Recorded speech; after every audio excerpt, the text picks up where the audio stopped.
Friends, good afternoon. आज आप कहेंगे लेकिन ये आपका पहला क्लास है, गुड इवनिंग या गुड आफ्टरनून नहीं चलेगा, तो आज मैं आप लोगों को गुड मॉर्निंग कहता हूँ। आप कहेंगे भाई पहला क्लास तो हो चुका पिछले दिन, नहीं, वो हम लोगों का एक परिचय था। आज मैं आप लोगों का क्लास स्टार्ट करूंगा। मैं स्टूडेंट्स, पहली बात तो मैं आपको यह बताऊं कि कहां से शुरू करूं। आप लोगों में पहले जज्बा है, हिम्मत है, मेहनत हमारे साथ कर सकते हो। मैंने पिछले क्लास में आपको सारी प्लानिंग बताई। वो प्लानिंग है कि हमारी प्लानिंग बहुत दूर तक है।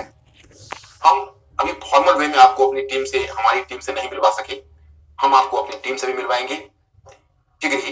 लेकिन हम अभी काम इसलिए आरंभ कर देना उचित समझते क्योंकि आप लोगों में भी एक तैयारी करने का जज्बा है।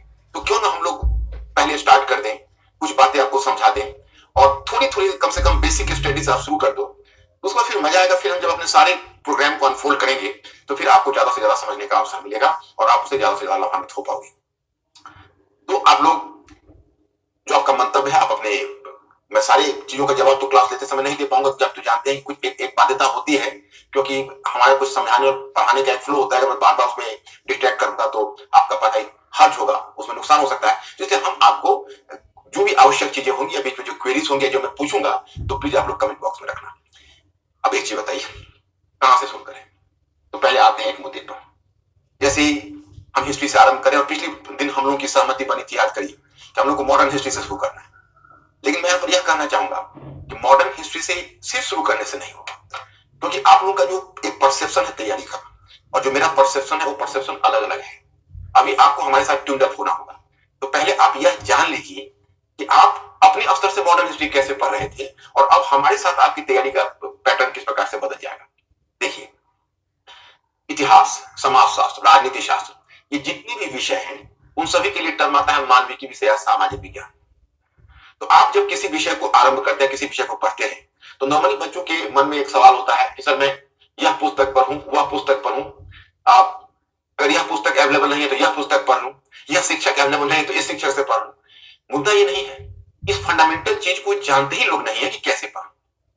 मैं पहले आपको यही से मैं शुरू करना चाहूंगा कि सामाजिक विज्ञान जब आप पढ़ने निकलते हैं तो पहले अपने मन में एक गांठ बांध लीजिए। वो क्या है कि सामाजिक विज्ञान में कोई एक दृष्टिकोण नहीं होता है।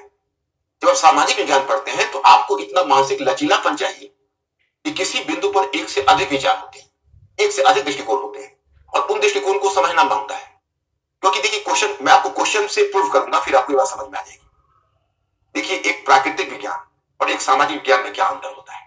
प्राकृतिक विज्ञान में प्रत्येक कारण का एक परिणाम होता है और प्रत्येक परिणाम का एक निश्चित कारण होता है। इस सामाजिक विज्ञान में एक कारण के अनेक परिणाम हो सकते हैं और अनेक कारण की एक परिणाम हो सकते हैं, या आप कह सकते हैं कि एक परिणाम के अनेक कारण हो सकते हैं या एक कारण के अनेक परिणाम हो सकते हैं। अब उदाहरण बताता हूं। जैसे आप कहते हो कि फ्रांस की क्रांति 1789 में फ्रांस में घटित हुई। अगर कारण पूछा जाए तो आप कहेंगे कुछ खास परिस्थितियां वहां विद्यमान थी जिस कारण से क्रांति घटित हुई। तो मैं आपसे एक सवाल करूंगा कि अच्छा एक बात बताओ बच्चों, अगर यही सारे कारण उस समय हॉलैंड में भी फिट कर दिए जाते, ब्रिटेन में वो सारे कारण फिट कर दिए जाते, तो क्या ब्रिटेन में फ्रांस की क्रांति जैसी कोई क्रांति हो जाती? ऐसा आप आश्वस्त हैं? नहीं ना, नहीं। क्योंकि ये क्या है, जिस समय आप कहते हो ह्यूमैनिटीज सब्जेक्ट, मानविकी विषय, उसमें एक ह्यूमन डायमेंशन होता है और एक ही स्थिति में अलग अलग ह्यूमन का रिएक्शन अलग अलग हो सकता है। तो कभी भी सामाजिक विज्ञान या जो मानविकी विषय है वह नेचुरल साइंस की तरह एक निश्चित कारण और परिणाम नहीं हो सकता। यही वजह है माय स्टूडेंट्स कि आप लोग जानते होंगे धीरे धीरे आपसे आप अपना मस्तिष्क अनुकूलित करिए पढ़ने के लिए। और इसमें आप देखेंगे कि जब आपको क्वेश्चन होता है तो ये होता है पुछल्लेशम। इसके लिए एक टर्म आता है डायरेक्टरी, एक टर्म आता है डायरेक्टरी। डिस्कस, विवेचन कीजिए, एक्सप्लेन एंड इलुसिडेट, व्याख्या कीजिए, एनालिसिस, विश्लेषण करिए, एनालाइज, विश्लेषण करिए, क्रिटिसाइज, आलोचना करिए, यानी आलोचना करना, कमेंट, टिप्पणी करना, डिस्क्राइब, वर्णन करना। अब देखो सबका अगर मीनिंग आप देखोगे तो मैं आपको मीनिंग बताता हूं। डिस्कस, किसी विषय पर विभिन्न विचार एवं दृष्टिकोण पर चर्चा करते हुए अपना विचार देना। जैसे किसी भी कोई भी ऐसा विचार हो, कोई ऐसा मत हो, कोई ऐसा मुद्दा हो, उस पर विभिन्न विचार को देखते हुए, जैसे इस मुद्दे पर अमुक व्यक्ति ने अमुक विचार दिया है, अमुक विद्वान ने अमुक विचार दिया है, अमुक विद्वान ने अमुक विचार दिया है, और फिर इस पर मेरा विचार क्या है। हो सकता है कि मैं उनमें से किसी एक विचार को प्राथमिकता दे दूं, या हो सकता है कि उन सारे विचार को आपस में एक प्रकार का हम सामंजस्य बैठा के एक अपना विचार मानते थे। तो डिस्कस में यह अपेक्षा की जाती है। देखिए, एक्सप्लेन और इलुसिडेट, अधिक सूचनाएं प्रदान कर किसी तत्व को जिसे समझना है थोड़ा कठिन है अधिक स्पष्ट करना। एक्सप्लेन का मतलब होता है कि कोई चीज आप जानते हो लेकिन ठीक से नहीं समझ रहे हो, तो मैं क्या करूंगा, मैं उसमें अलग अलग विचार देकर, अलग अलग उदाहरण देकर आपको स्पष्ट उस मुद्दे पर कर दूंगा, और तब आप कहेंगे अच्छा अब मैं समझ गया, इसका मतलब है मैं एक्सप्लेन कर रहा हूं। फिर अब देखिए एनालाइज, विश्लेषण, किसी तत्व का परीक्षण अथवा गहराई से विचार करना ताकि उसका अर्थ स्पष्ट हो जाए। किसी चीज पर हम इतनी गहराई से विचार करेंगे कि उसमें छोटे छोटे टुकड़ों में बांटकर उसका अर्थ स्पष्ट हो जाए। क्रिटिसाइज, आलोचना करना, किसी भी तत्व के अच्छे एवं बुरे पक्ष पर अपना निर्णय देना।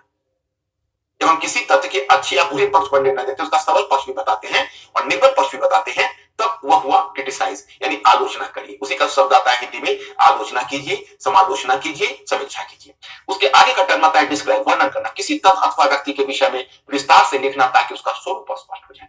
मतलब कि अगर आप वर्णन करना है तो किसी व्यक्ति अथवा किसी तत्व पर इतना विस्तार से लिखेंगे, मैं आपको भेज दूंगा, ये कोई बड़ी चीज नहीं, लेकिन इसका इस्तेमाल अभी आप करना नहीं सीखेंगे, मैं धीरे धीरे इसका इस्तेमाल करना सिखाऊंगा। मैंने यहां से क्यों शुरू किया वो आपको पता चलेगा, क्योंकि पहले हम जब सामाजिक विज्ञान में या मानविकी के विषय में हाथ डाल रहे तो पहले हमें यह पता होना चाहिए कि हमारे विषय की आवश्यकता क्या है, उस विषय को हम किस प्रकार से ले चलेंगे। तो किसी तत्व अथवा व्यक्ति के विषय विस्तार से लिखना ताकि उसका स्वरूप स्पष्ट हो जाए। फिर इवेल्युएट, मूल्यांकन करना, किसी तथ्य पर सावधानी से विचार करना तथा यह निर्धारित करना कि वह हद तक महत्वपूर्ण और उपयोगी है। मतलब जैसे सोने को परखा जाता है, किसी धातु को परखा जाता है, उसी तरह अगर आप किसी विषय पर किसी तथ्य को पर सावधानी से विचार करके उसके महत्व का आकलन करते हो तो उसके लिए टर्म आता है इवेल्युएट। उसके आगे टर्म आता है डू यू एग्री। अधिकतर स्थितियों में असहमति भी जतानी पड़ती है। मतलब कोई क्वेश्चन में रहेगा औरंगजेब एक महान शासक था, डू यू एग्री, क्या आप सहमत हैं, या आप कहेंगे वर्तमान सरकार की आर्थिक नीति एक सफल आर्थिक नीति का उदाहरण है, क्या आप सहमत हैं, तो अधिकतर डू यू एग्री, तो क्या आप सहमत है शब्द होता है, तो 95% स्थिति में असहमति का बिंदु दर्शाना होता है। अब उसका अपवाद 5% हो सकता है, जो आपको क्वेश्चन टू क्वेश्चन आपको अलग अलग पता चल जाएगा, लेकिन आपको 95% स्थिति में उसका इशारा होता है नहीं, मतलब हम एग्री नहीं कर रहे। जैसे मैं आपको उदाहरण एक बताता हूं कि आपने अगर एक्टिव टू पैसिव वॉइस बनाया होगा अपने लाइफ में, आपने हायर सेकेंडरी क्लास में या उससे पहले आपने एक्टिव टू पैसिव तो वॉइस बनाया होगा, उसमें आप क्या देखते हैं, उसमें आप देखते हैं कि आपसे पूछा जाता है does Ram go to Patna, ये हुआ इंट्रोगेटिव सेंटेंस, तो आप एफर्मेटिव में क्या कहते हो, Ram does not go to Patna. या फिर आपका स्टेटमेंट आता है, वो देता है एफर्मेटिव कि Ram does not go to Patna, Ram does not go to Patna, इसको इंट्रोगेटिव बनाना है तो does Ram go to Patna. तो मतलब यह हुआ कि आप जिस समय वो प्रश्नवाचक चिन्ह लगाता है तो 95% सिचुएशन में आपको असहमति के बिंदु जताने होते हैं। अब मैं स्टूडेंट्स आप एक चीज बताइए, कई बार तो ऐसा होता है कि स्टूडेंट्स जस्ट ज्वाइन करते हुए हमसे पूछते हैं कि सर अब अलग अलग जो शब्दावलियां है, पुछल्ले शब्दावलियां है, वह पुछल्ले शब्दावलियां का जिसको डायरेक्टरी शब्द कहते हैं, इसका क्या मतलब होता है सर, मुझे समझ में नहीं आ रहा। अब मैं आपको बताना चाहता ये शब्द कैसे समझ में आएगा, क्योंकि आप जब पढ़ते हैं तो आपके लिए मॉडर्न हिस्ट्री का मतलब है पलासी का यूज का कारण और परिणाम, बक्सर के यूज का कारण और परिणाम, आप सीधा सपाटा उसका पैराफ्रेजिंग करते चले जाते हैं, आप सीधे तौर पर तथ्यों का संचय करते चले जाते हैं और वहां से लेके पूरे मॉडर्न हिस्ट्री समाप्त कर देते हैं। तो जहां 2 विचार लिखने पड़ेंगे, 3 विचार लिखने पड़ेंगे, तो वहां आपको प्रतीत होगा कि मैं तो बस यही जानता हूं, यही एकमात्र विचार है, इससे इतर कोई विचार है ही नहीं। उसे भी मैं फनी सिचुएशन आपको बताता हूं, कई बार अपने मित्रों में भी मनमुटाव हो जाता है या अपने मित्रों में भी असहमति हो जाती है, तनाव हो जाता है, क्योंकि ये कहता है कि देखिए इसमें यह मतलब होगा, दूसरा कहेगा नहीं इसमें यह मतलब होगा, और दोनों इस बात पर कई बार झगड़ पड़ते हैं कि मैं करेक्ट हूं तो मैं करेक्ट हूं। माय स्टूडेंट्स, सोशल साइंस में ऐसा नहीं होता है। सोशल साइंस में प्रत्येक चीज का एक पर्सपेक्टिव होता है और कहने का भी अंदाज होता है। जैसे मैं आपको बताऊं, ये ग्लास तो खाली है, लेकिन मैं परिकल्पना करता हूं ये ग्लास अगर आधा भरा हुआ हो तो कहीं कहेंगे यह ग्लास, अगर इसको पॉजिटिव सेंस में कहना होगा तो पॉजिटिव सेंस में हम कहेंगे कि हर कुछ के बावजूद भी हमारे ग्लास में आधा ग्लास, और अगर इसके नेगेटिव कहना हो, इसका नकारात्मक पक्ष उजागर करना हो, तो फिर हमें कहना पड़ेगा कि इस चाहे हम कितनी भी बड़ी बड़ी बातें कर ले, लेकिन यह सच्चाई है कि हमारा ग्लास अभी भी आधा ग्लास खाली है। जब हम आधा ग्लास खाली है पर जोर देंगे तो लिमिटेशंस पार्ट होगा, और जब आधा ग्लास भरा हुआ पर जोर देंगे तो पॉजिटिव पार्ट होगा। मुझे समझ, हाँ बोलिए। हाँ इवेल्युएट का, हाँ प्रिया तुम्हारा क्वेश्चन आ गया मेरे पास। देखो इवेल्युएट का मूल्यांकन करना, किसी तथ्य पर सावधानी से विचार करना तथा निर्धारित करना कि वह यह हद तक महत्वपूर्ण और उपयोगी है। मतलब जैसे मैं आपको बताता हूं कि एक उदाहरण देकर बताता हूं कि जवाहरलाल नेहरू ने भारतीय राष्ट्रीय आंदोलन में समाजवाद की विचारधारा को लोकप्रिय बनाया। इस कथन का मूल्यांकन कीजिए। तो इसका मतलब हुआ कि हमें अब यह दिखाना होगा कि जवाहरलाल नेहरू ने किस हद तक उसमें योगदान दिया, मतलब उन्होंने ऐसा क्या क्या किया जिसके करने से राष्ट्रवादी आंदोलन में समाजवादी विचारधारा अधिक प्रभावी हो गई। तो फिर यह थोड़ा तुमको वेट करना पड़ेगा, क्योंकि जैसे जैसे हमारा टॉपिक आगे बढ़ेगा तो हम अपने टॉपिक में यह सारी चीजें आपको बताते जाएंगे। और जैसा कि मैंने बताया कि अभी तो मैं एक जस्ट एग्जांपल के जस्ट मैं आप एक टर्मिनोलॉजी दे रहा हूं, ये टर्मिनोलॉजी से सिर्फ क्लियर नहीं होगा, एग्जांपल से क्लियर होगा, एक प्रैक्टिकल रास्ता भी मैं बताऊंगा।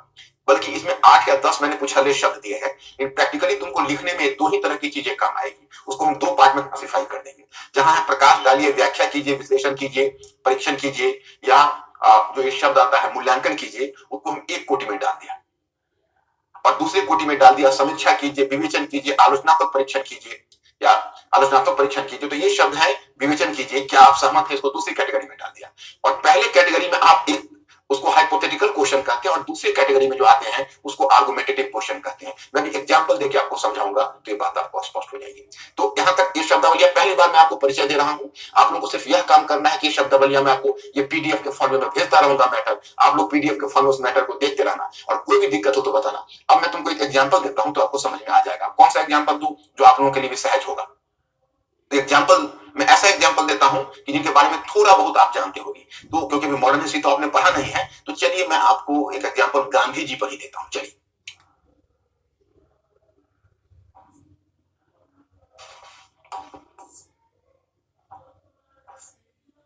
ये क्वेश्चन है, ओके, क्वेश्चन है भारतीय राष्ट्रीय आंदोलन में भारतीय राष्ट्रीय आंदोलन में गांधी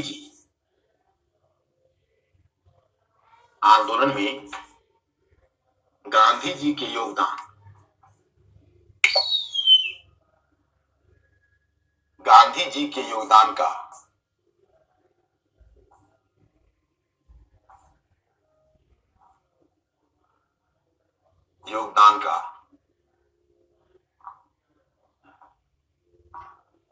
गांधी जी के योगदान पर प्रकाश डालिए,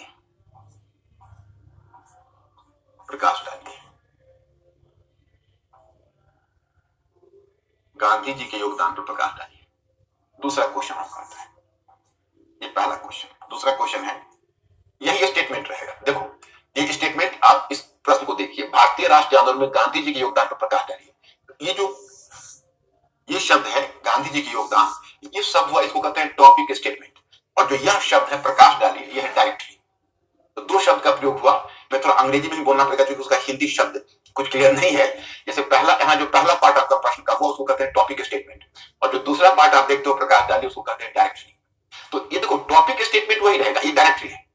अब अगर मान लीजिए यही टॉपिक स्टेटमेंट है लेकिन मैं डायरेक्टली बदल गया तो समझिए पूरा क्वेश्चन का डायरेक्शन बदल जाएगा। अब मैं प्रकाश डालिए शब्द को मैं हटा रहा हूं, इसकी जगह मैं कुछ बोल रहा हूं, आलोचनात्मक परीक्षण कीजिए या आलोचना कीजिए या समीक्षा कीजिए। तो क्वेश्चन नंबर 2 में आलोचनात्मक परीक्षण कीजिए।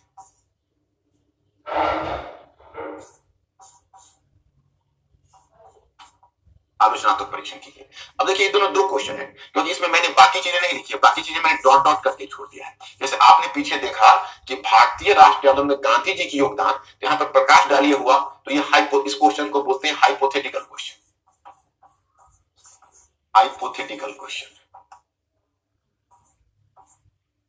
Hypothetical question. और जो दूसरा क्वेश्चन मैंने बताया, इस क्वेश्चन का नाम है आर्गुमेंटेटिव क्वेश्चन। तो आप देखो, अभी मैं लिख के नहीं बताऊंगा क्योंकि थोड़ा सा मुझे टॉपिक आगे बढ़ा लेने दो, तो मैं रिटन उदाहरण दूंगा और बोर्ड पर ही लिखा दूंगा एक आध क्वेश्चन। क्योंकि मैंने क्या कहा, आपको रीडिंग फास्ट करनी है, आपको क्वेश्चन राइटिंग सिखानी है, आपको सोचने वाला प्राणी बनाना है। ये प्रोसेस है, कोई ऐसा नहीं है जैसे आप मॉडर्न हिस्ट्री पढ़ते हो तो एक चैप्टर खोला क्या, तो आपने पढ़ा कर्नाटक युद्ध, फिर पढ़ा प्लासी का युद्ध, बक्सर का युद्ध, वार्न हेस्टिंग्स, फिर वहां से कॉर्नवालिस, अस्थायी बंदोबस्त, रैयतवाड़ी और महलवाड़ी। इस तरह की जो पढ़ाई है ना, उसमें अंडरस्टैंडिंग नहीं बनती है। उसमें क्या होता है, सिर्फ इंफॉर्मेशन होता है और सारे लोग उसी तरह पढ़ाते हैं। आप देखो मेरे पैटर्न को समझना, मेरा जो पैटर्न है उसमें आप एक सोचने वाला प्राणी बनोगे, जो इंटीग्रेटेड में आपको कर दूंगा। इंटीग्रेटेड कर दूंगा तो जैसा कि मैंने पिछले क्लास में आपको बताया था, 2 + 2 4 नहीं होगा, 2 + 2 22 होगा। इस पर इन दोनों क्वेश्चन के अंतर को समझो। देखो एक ही स्टेटमेंट है, डायरेक्शन अलग अलग होगा। पहला वाला क्वेश्चन है उसमें सिर्फ गांधी जी के अच्छे अच्छे कार्यों के योगदान को दिखाना है, उनके सकारात्मक योगदान को दिखाना है। आप दिखाओगे कि गांधी जी ने किस तरह से भारतीय राष्ट्रीय आंदोलन में एक वैकल्पिक राजनीति की शुरुआत की। वैकल्पिक राजनीति में आप सत्याग्रह और अहिंसा की बात दे सकते हो। आप देख सकते हो किस प्रकार गांधी जी अपने अपने आंदोलन के साथ भारत के करोड़ों लोगों को जोड़ सके और जन आंदोलन के युग की शुरुआत की। फिर आप यह देख सकते हो कि गांधी जी ने किस प्रकार विभिन्न वर्गों को अपने आंदोलन से जोड़ा और वर्गीय विभाजन को दरकिनार करके जमींदार वर्ग, पूंजीपति वर्ग, जमींदार वर्ग और किसान, पूंजीपति वर्ग और मजदूर सभी को एक मोर्चे पर ला दिया। फिर आप यह दोगे कि किस प्रकार गांधी जी ने महिलाओं को भी जोड़ा और असहयोग आंदोलन में, असहयोग और खिलाफत के दिनों में उन्होंने मुसलमानों को भी जोड़ने की कोशिश की और हिंदू मुस्लिम दोनों को मूवमेंट से जोड़ा। फिर आप देख सकते हो कि गांधी जी ने न केवल आंदोलन में सामाजिक भागीदारी को बल्कि उद्देश्य को भी बदल दिया और गांधी जी के लिए स्वतंत्रता का मतलब केवल राजनीतिक स्वतंत्रता प्राप्त करना नहीं था बल्कि सामाजिक और सांस्कृतिक स्वतंत्रता प्राप्त करना भी था। तो पहले वाले में केवल तुम उनके सकारात्मक योगदान को लिखते हुए चले गए तो तुम्हारा पहला क्वेश्चन पूरा हो गया। हाँ, हाइपोथेटिकल का मतलब है कि कोई एक स्टेटमेंट मैं आपको बता देता हूं। यहां पर देखो,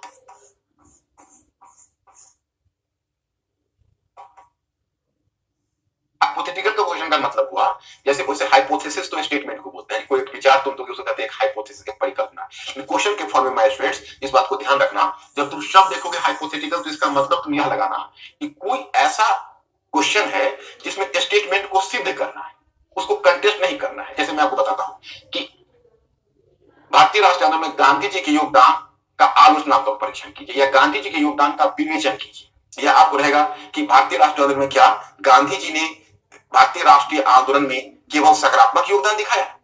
तो इसका मतलब वही क्वेश्चन आर्गुमेंटेटिव है। आपको दिखाना है कि गांधी जी ने आंदोलन में यह भूमिका तो दिखाई, परंतु यहां गांधी जी चूक गए, यहां गांधी जी पिछड़ गए। तो वहां अगर तुम दिखा तो ये क्वेश्चन हो गया आर्गुमेंटेटिव।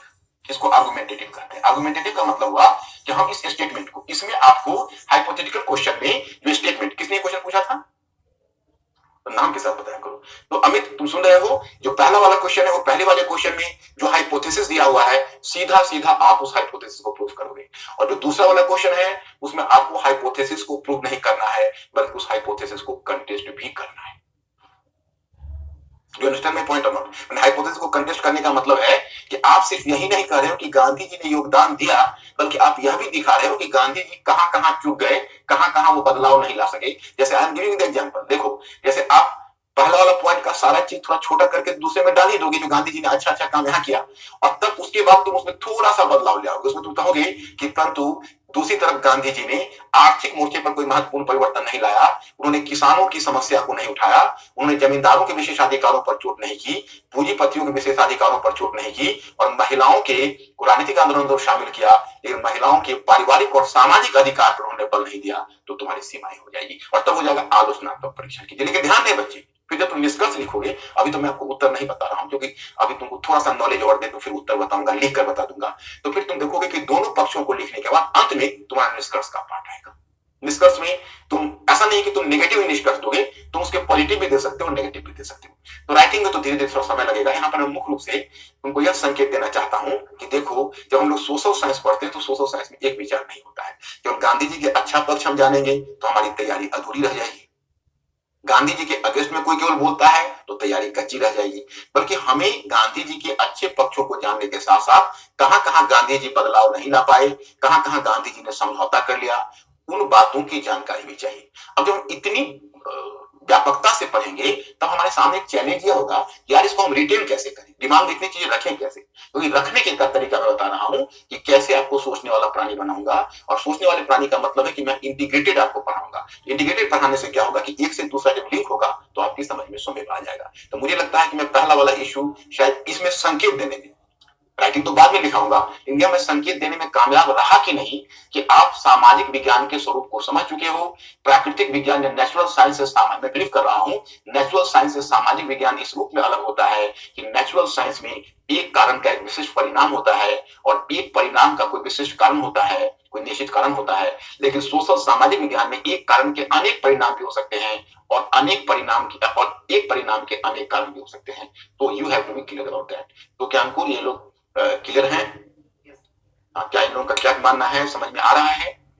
अगर कहीं कोई दिक्कत हो तो पूछ लेना। तो अब हम आगे बढ़ते हैं फिर दूसरे इश्यू पर। अगर आपका पहला क्लास है तो फिर मैं दूसरे इश्यू पर बढ़ता हूँ। अब देखो दूसरा इश्यू मेरा क्या है, आपको पढ़ना क्या है। आपके घर में सभी लोग बताएंगे आपके घर में कक्षा नई एनसीईआरटी कक्षा 8 की है, संभवतः वो अब तो एक वॉल्यूम भी कहीं कहीं कर देते हैं, कहीं कहीं 2 वॉल्यूम होते हैं। हमारे अतीत पार्ट 3 में आधुनिक भारत का इतिहास है, आप लोगों के घर में विद्यमान है क्या है अंकुर, क्या बोल रहे हैं, यस और नो? हाँ तो so you have to be articulate mister Ankur, you have to be articulate. हाँ सो जिस समय हम कोई क्वेश्चन करें वो कहे तो तुम जब वो बोलने लगे you have to show one thumb and once again you are just in the larger number, so 2 thumb. तो अंकुर you have to just take some symbol and be a bit fast. तो क्योंकि इन लोगों का कोई भी क्वेरीज अनआंसर्ड नहीं होना चाहिए। अगर सेंसिटिव क्वेरीज है वैसे आप लोग अनावश्यक की मत पूछना, क्योंकि आप लोगों का क्लास फिर अफेक्ट होगा। जो बहुत आवश्यक है उस पर आप जोर देना। अब आप लोगों के लिए मैंने क्या किया, उस एनसीईआरटी को एक बार आपको पढ़ना पड़ेगा। आज के बाद आप जाकर उस एनसीईआरटी को पढ़ना शुरू करना, जितनी भी समझ में आए। लेकिन बच्चों एक समस्या आएगी, मैं पहले ही शेयर करता हूँ। जो पुस्तक में जिस तरह से चैप्टर उन्होंने निर्धारित किया मैं उस तरह से तुमको नहीं पढ़ाऊंगा। मैंने पुस्तक के सबको मैंने मिक्सअप करके एक अलग तरीका बनाया है जो आपको सोचने वाला प्राणी बनाएगा। तो कहोगे एनसीईआरटी 8वीं कक्षा की एनसीईआरटी में क्या करना है, पढ़ने के समय अंडरलाइन करते हुए कहानी की तरह तुम पढ़ते चला जाना। केवल एक तरह से रीडिंग, जैसे तुम न्यूज़पेपर पढ़ते हो, संपादकीय पढ़ते हो, लेकिन तुम याद हो रखना जो मैं क्लास में करवाऊंगा और जो मैं पीडीएफ फॉर्म में तुमको भेजूंगा उसको याद रखना। उसके बाद मैं तुमको बाद में बता दूंगा तुम कौन सा बुक पढ़ना चाहते हो। एक बार तुम मेरा पूरा क्लास चलने दो, क्योंकि मुझे विश्वास है कि उस क्लास को करते करते बहुत सारी अंडरस्टैंडिंग तुम्हारी बन जाएगी। देखिए पहले हमने आपको एनसीईआरटी के बारे में कुछ महत्वपूर्ण बातें बताई, उसको देखिए। एनसीईआरटी की पुस्तकें सामाजिक विज्ञान से जुड़े हुए महत्वपूर्ण विषयों पर संक्षिप्त परंतु स्तरीय ज्ञान प्रदान करती है। नई एनसीईआरटी की पुस्तकें नेशनल एजुकेशनल फ्रेमवर्क एनसीएफ 2005 के निर्देशन पर आधारित है। एनसीएफ 2005 का बल बच्चों में रखने की प्रवृत्ति को, देखो ये तुम्हारा एनसीईआरटी बोलता है, एनसीएफ 2005 का बल बच्चों में रखने की प्रवृत्ति को हतोत्साहित कर सोचने की प्रवृत्ति को प्रोत्साहन देना है। इसका बल विभिन्न मानविकी विषयों के बीच की दीवारों अथवा घेरे को तोड़कर अंतर अनुशासनात्मक दृष्टिकोण को प्रोत्साहन देना है। अंतर अनुशासनात्मक का मतलब होता है जब आप एक विषय के ज्ञान का उपयोग दूसरे विषय की समझ को विकसित करने के लिए करते हो तो उसको कहा जाता है अंतर अनुशासनात्मक दृष्टिकोण, इंटरडिसिप्लिनरी अप्रोच। तो एनसीईआरटी ने 2 बातें कही, एक तो बच्चों में रखने की प्रवृत्ति को हतोत्साहित कर सोचने की प्रवृत्ति को बढ़ाना है, और दूसरा उनमें अंतर अनुशासनात्मक दृष्टिकोण विकसित करना है। अब अतः एनसीईआरटी की पुस्तकें केवल ज्ञान का स्रोत ही नहीं बल्कि बच्चों में विश्लेषण पर उसी चीज को विश्लेषण करके, देखो मुझे आप लोगों का पढ़ने का तरीका पहले बदलना है और आप लोग इस बात के लिए मेंटली प्रिपेयर हो जाओ। जब हमारे साथ आ रहे हो तो आपको पढ़ने का पहला का तरीका छोड़ना पड़ेगा, और जैसे जैसे मैं बताऊं आप आंख मूंद के उसका पालन करो, और फिर 1 महीने के बाद बताना कि कितना बड़ा बदलाव तुम महसूस कर रहे हो। तो अतः एनसीईआरटी की पुस्तकें केवल ज्ञान का स्रोत ही नहीं बल्कि बच्चों में विश्लेषण परक सोच को प्रोत्साहित करने का साधन भी है। इतिहास में अब देखो पहला चैप्टर आपका एनसीईआरटी में दिया। अब मैंने आपको सुविधा के लिए क्या किया कि आप सामने एनसीईआरटी रखना और ये सामने मेरे पेज को रखना, इसका पेज निकाल लेना, और मेरे पेज को या तुम अगर चाहो तो इलेक्ट्रॉनिक्स फॉर्म में भी रख सकते हो। इतिहास में तिथियां क्यों महत्वपूर्ण है उसमें लिखा रहेगा, तो पहले उसमें देखते हुए इस प्रश्न का जवाब खोजना, इतिहास में तिथियां क्यों महत्वपूर्ण है। मैं पूछूंगा मैं दूसरे दिन आऊंगा और ये सवाल शुरू के 2 चैप्टर पर सवाल करूंगा कि कितने बच्चे ने एनसीईआरटी में पढ़ा इतिहास में तिथियां क्यों महत्वपूर्ण है, इसका उत्तर खोज के बताना हमें। दूसरा, इतिहास में विभाजन का आधार क्या हो, जेम्स मिल द्वारा किए जाने वाले विभाजन का दोष क्या है, जो मैं अभी डिस्कस करूंगा। दूसरा है औपनिवेशिक से क्या तात्पर्य, व्हाट डू मीन बाय औपनिवेशिक। कॉलोनियल क्या है, कॉलोनियल किसको कहते हैं। कल मैं आप लोगों से पूछूंगा mister Ankur, you have to be careful, I will just ask this question to the students, और कल इन लोगों को रिप्लाई 2 चीज देना है, तिथियां क्यों महत्वपूर्ण है, दूसरा औपनिवेशिक से क्या तात्पर्य है। फिर मुझे पता चलेगा कि सारे स्टूडेंट्स ने एनसीईआरटी पढ़ी है। वैसे मैं बताऊं एक टेक्नोलॉजी में हम इजाद करने जा रहे हैं, मतलब इजाद का मतलब हमारी टीम उसको यूज करने वाली है, जिस टेक्नोलॉजी से पता चल जाएगा कि आप लोगों ने किसने कितना लेक्चर देखा है, किसने किस टाइम में देखा है।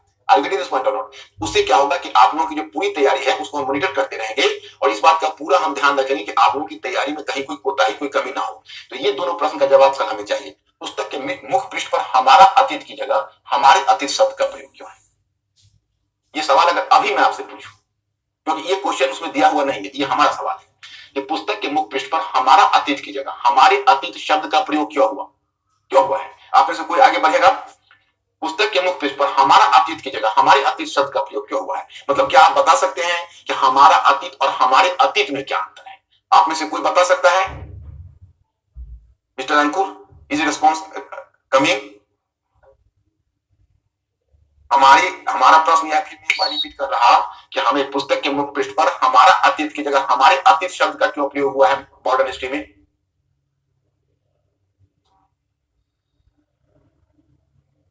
कोई हिम्मत करो। I am just waiting for the reply my students. हम विजुअलाइज कर रहे हैं आप लोगों को। यू पीपल आर ट्राइंग, आप लोग ट्राई कर रहे हैं। हमारा इंडिविजुअल शो करता है मतलब सिर्फ इतना? हाँ, अच्छा, हमारे अतीत और हमारा अतीत। हमारा अतीत की जगह हमारे अतीत क्यों? देखिए, एक कहानी सुनिए तो आपको पता चल जाएगा। देखिए, पहले इसका मतलब बता देता हूं। जैसे हुआ क्या कि पहले जो इतिहास पढ़ा और लिखा जाता था वो राजाओं और कुलीनों के पॉइंट ऑफ व्यू से लिखा जाता था। तो राजा और कुलीन लोग जो थे वो लोग अपनी जिंदगी को, अपने जीवन को, अपने वैल्यू सिस्टम को, वैल्यू सिस्टम समझते हो, अपना जो उनका आदर्श था जीवन का, अपनी जो जीवन की समझ थी, उसी को वो पूरे समाज की समझ के रूप में चला देते थे। वो प्रभावी थी। और बेचारे जो निर्धन लोग थे, महिलाएं थी, दलित थे, ये सब दबे पीछे रहते थे। इनकी आवाज कहीं इतिहास में सुनी ही नहीं जाती थी। और अधिकांश तो ये शिक्षित होते नहीं थे, तो इन्होंने अपना कोई लिखित रिकॉर्ड भी नहीं छोड़ा था। तो मतलब जो कुलीन और राजाओं का अतीत है, उसी अतीत को पूरे समुदाय का अतीत मान लिया जाता था। लेकिन जैसे जैसे प्रजातांत्रिकरण बढ़ता गया तो 1960, 1970, 1980 के दशक में यह आवाज उठने लगी कि नहीं, इतिहास एक नहीं है, इतिहास अनेक है। कुलीनों का इतिहास अलग है, महिलाओं का इतिहास अलग है, दलित वर्ग का इतिहास अलग है, जो समाज में जनजाति लोग हैं जिनकी आवाज आज तक नहीं सुनी गई, जिन पर किसी ने एक्सक्लूसिवली लिखा नहीं, उस पर लिखने वाले स्कॉलर्स और विद्वान नहीं मिल गए। कहा गया इनका भी इतिहास अलग है। इसलिए अब इतिहास एक नहीं है, इतिहास अनेक है। एक उदाहरण बताता हूं। 2018 में महाराष्ट्र में क्या हुआ था कि पहले जो मराठी थे, मराठी का तो आप लोगों ने जाना ही होगा, मराठी के बारे में परिचय। तो मराठों और महाराष्ट्र में एक महार जाति है, जैसे डॉक्टर भीमराव अंबेडकर थे। तो आप जानते हैं कि उस जाति के साथ बहुत यंत्रणा, उनको तो मतलब एक तरह से अछूत की श्रेणी में रखते थे। तो लेकिन वो जो महार जाति थी बड़ा प्रोग्रेसिव थी और बड़े फाइटर जाति थी। उसको कहते हैं मार्शल रेस, जो युद्ध करती थी, फाइटर थी। तो वो क्या हुआ कि जो महार जाति थी उसने कहा कि हम सेना में, सैनिक सेवा में भर्ती होना चाहते हैं। तो जब तक मराठी थे तो मराठी में क्या हुआ कि जब शिवाजी का युग था या शिवाजी के बाद छत्रपति का युग था, तो मैं आपको बताऊं, शिवाजी हो या छत्रपति हो, वे सब कोई मतलब कुलीन नहीं थे। एक तरह से वो उच्च वर्ण के नहीं थे, सवर्ण नहीं थे। वो लोग एक मिक्स्ड ओरिजिन से थे। तो उन लोगों को जाति के प्रति उतनी कोई कठोरता का भाव नहीं था। लेकिन उसके बाद जब क्या हुआ कि छत्रपति को जब पेशवाओं का शासन आया तो पेशवा हुए, उनको बोलते हैं पेशवा को, वो पेशवा सवर्ण पेशवा हुए। They were the high born Hindus. तो सवर्ण पेशवा हुए। तो अब सवर्ण पेशवाओं को एक तरह से मन में एक दूसरा ये था कि भाई हम इन जाति के लोगों को क्यों अपनी सेना में रखें। तो पेशवाओं के समय आकर धीरे धीरे उनको सैनिक सेवा से वंचित किया जाने लगा। तो मार्शल रेस को कहीं सेवा चाहिए तो चले गए ब्रिटिश के पास, कहा कि भाई हमें तो नौकरी चाहिए, आप हमें नौकरी दे दो। तो ब्रिटिश उनको नौकरी देने के लिए तैयार हो गए। तो वो ब्रिटिश सेना में भर्ती हुए, वहां उनकी ट्रेनिंग हुई और वो एक अच्छे सोल्जर हुए। अब तृतीय आंग्ल मराठा युद्ध में ब्रिटिश ने जो मराठों को पराजित किया, तो संयोग से ब्रिटिश की तरफ से लड़ने के लिए वही महार रेजिमेंट आया था और महार रेजिमेंट ने इसमें फाइट किया। तो महार रेजिमेंट, तो उसमें ब्रिटिश की मराठों की अगर उसमें जीत हो गई तो ये जीत हार तो ब्रिटिश और मराठों के बीच हुई। लेकिन जो महार रेजिमेंट थे उसके दिमाग में बात बैठ गई कि भाई देखो, जीत तो हमारी जीत है, क्योंकि हमने आखिर अपने व्यक्तित्व को असर्ट किया, हमने अपनी पहचान बनाई। तो हर वर्ष उस खास तिथि को, जिस दिन युद्ध हुआ था, महार जाति के लोग जश्न मनाने, उसका सेलिब्रेशन करने एक खास जगह पर महाराष्ट्र में आते थे। ये प्रक्रिया बहुत समय से चल रही थी। जब 2018 में आए तो एक तनाव छिड़ गया कि कुछ लोगों ने इसका विरोध किया कि देखिए ये कहीं ना कहीं देशभक्ति के खिलाफ है, क्योंकि ये ब्रिटिश की जीत की खुशियां मना रहे हैं। तो महार जाति के लोगों ने कहा ब्रिटिश की जीत की खुशी नहीं मना रहे, हम अपनी जीत की खुशी मना रहे हैं। ये हमारी सफलता, ये हमारी पहचान, ये हमारा स्वाभिमान है, ये हमारे स्वाभिमान के व्यक्ति। अब यहाँ पर आपने क्या सीखा? आपने सीखा कि इतिहास, मराठों का इतिहास अलग है तो महारों का इतिहास अलग है। मराठा जिस चश्मे से इतिहास को देखते हैं, महार उस चश्मे से इतिहास को नहीं देखते हैं। तो अब हमारा अतीत और हमारे अतीत का अंतर, मैं स्टूडेंट्स आप लोग समझ गए होंगे मिस्टर को। आर दे क्लियर और नॉट? क्लियर है? Yes yes, very good. So you have to give me the support, ताकि मैं तुम्हारी आंखों से उन लोगों को विजुअलाइज करता रहूं। ओके, तो इस तरह से अब ब्रिटिश आधिकारिक रिकॉर्ड को क्यों सुरक्षित रखना चाहते थे? क्या रिकॉर्ड पर जनसामान्य का इतिहास? आप केवल हमें कल ये प्रश्न का उत्तर औपनिवेशिक से क्या तात्पर्य है तुम्हें बताना है, इतिहास में तिथियां क्यों महत्वपूर्ण है, ये 2 होमवर्क मैंने दिया है। अब किन किन परिस्थितियों में ब्रिटिश ईस्ट इंडिया कंपनी का पूर्वी व्यापार पर एकाधिकार हुआ, बंगाल में कंपनी ये किन परिस्थितियों में ब्रिटिश ईस्ट इंडिया कंपनी का पूर्वी व्यापार पर एकाधिकार मिला, किस कारण से इसका अन्य यूरोपीय कंपनियों से प्रतिस्पर्धा शुरू हुई, बंगाल में कंपनी ने व्यापार का विस्तार क्यों किया तथा वो किस प्रकार से नवाब के साथ मतभेद का कारण बना, बंगाल की दिवाली से कंपनी को लाभ क्या मिला। अच्छा, तो इतना कल तक तुम लोग कर लेना, बस इतना तक मैंने घेर दिया। ये लोग देख रहे हैं बोर्ड पर, इतना तक मैंने घेर दिया बस। किन परिस्थितियों में व्यापार से साम्राज्य तक कंपनी की सत्ता स्थापित थी, उसके बाद मैं ये पूरा भेज देता हूं कि आप लोग बुक में पढ़ोगे ग्रामीण क्षेत्र पर शासन चलाना, ये मैं पूरा पीपीटी आपको भेज देता हूं और मैं आपको गाइड करता रहूंगा। आपको क्या, जब जनता बगावत करती है 1857 का विद्रोह, देखो उपनिवेशवाद और शहर, बुनकर लोहा बनाने वाले और फैक्ट्री मालिक, सबका मैंने टॉपिक बना दिया है। बस इसको जैसे ये चीज जो लिखा हुआ है बुक में पढ़ के आपको मिला,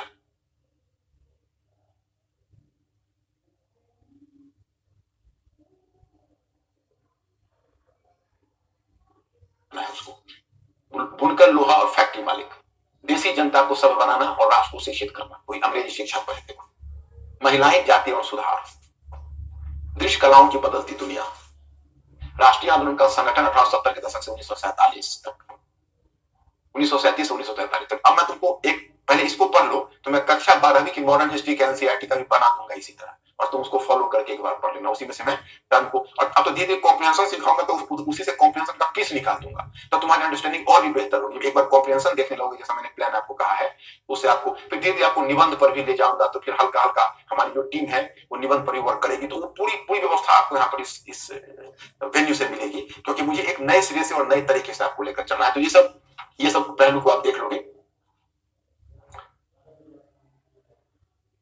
अब देखो, मैं आपको बताना चाहता कि देखिए, अब आपका सिलेबस मॉडर्न हिस्ट्री का इतना कम देखने में मिलेगा कि सिलेबस देखने का कोई फायदा नहीं है, इसको इग्नोर करने में ही फायदा है, क्योंकि इसमें मात्र देखो 18वीं सदी के लगभग मध्य से लेकर वर्तमान समय तक आधुनिक भारतीय इतिहास।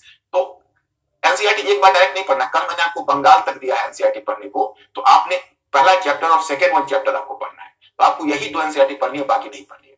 अब देखो, इसमें आपके सिलेबस में जो दिया है वो दिया है 18वीं सदी के लगभग मध्य से लेकर वर्तमान समय तक का आधुनिक भारतीय इतिहास। जब 2013 में पूछा था 18वीं सदी के मध्य से लेकर, तो 18वीं सदी के मध्य से तो शुरू होता है, तो वो शुरू हुआ 1757 से, प्लासी के युद्ध से, लेकिन एंड कहां करता है, तो एंड करता है वर्तमान युग तक। तो पहले तो मैं जब सिलेबस को देखा तो मुझे लगा कहीं ऐसा तो नहीं है कि करंट अफेयर्स को भी उसमें डाल दिया, क्योंकि आपका जो ऑप्शनल का सिलेबस है, ऑप्शनल के सिलेबस में मॉडर्न हिस्ट्री को 1964 तक ही ले चला है, तो मुझे लगा कि नहीं ऐसा तो हो नहीं सकता है, तो मैं इंतजार करने लगा। 2013 के वर्ष में इसका पाठ्यक्रम का परिवर्तन हुआ, तो फिर 2013 के वर्ष में जब दोबारा फिर वहां जब क्वेश्चन पेपर आया, फिर 2013, 2014, 2015, तो फिर ये क्लियर हो गया कि 1970 से आगे वो नहीं जाते हैं, बल्कि अब तो 1970 से पहले ही रहने लगे। तो चलिए, इतना बड़ा एरिया तो इसमें इसे हिट मतलब इतना बड़ा एरिया मॉडर्न हिस्ट्री में कवर करना है। स्वतंत्रता संग्राम दूसरी बात के चैप्टर में दिया है, इसके विभिन्न चरण और देश के विभिन्न भागों में से इसमें अपना योगदान देने वाले महत्वपूर्ण व्यक्ति, उसके देने वाले महत्वपूर्ण व्यक्तियों का योगदान, और स्वतंत्रता के पश्चात देश के अंदर एकीकरण और पुनर्गठन, ये नेहरूवियन एरा का दिया है। जब भारत को आजादी मिली, तो भारत की आजादी के बाद फिर भारत में एकीकरण और संगठन कैसे हुआ, एकीकरण और संगठन के बारे में भारत की आजादी के बाद का दिया है। इस चीज को आप एक बार देख लें। तो ये हम लोग जो सिलेबस फॉलो करेंगे, तो अमूमन मान के चलिए कि आपका सिलेबस तो 18वीं सदी के मध्य से शुरू हुआ है, लेकिन मैं आपको शुरू कर दूंगा 18वीं सदी के पूर्वार्ध से। हम 18वीं सदी के पूर्वार्ध से मुगल साम्राज्य का विघटन हुआ है, तो मुगल साम्राज्य के डेड बॉडी पर जो डिफरेंट राज्य हैं, तो पहले मैं वहीं से आपको अवगत कराना शुरू कर दूंगा। अब एक काम करते हैं, तो आप लोग मॉडर्न हिस्ट्री, हाँ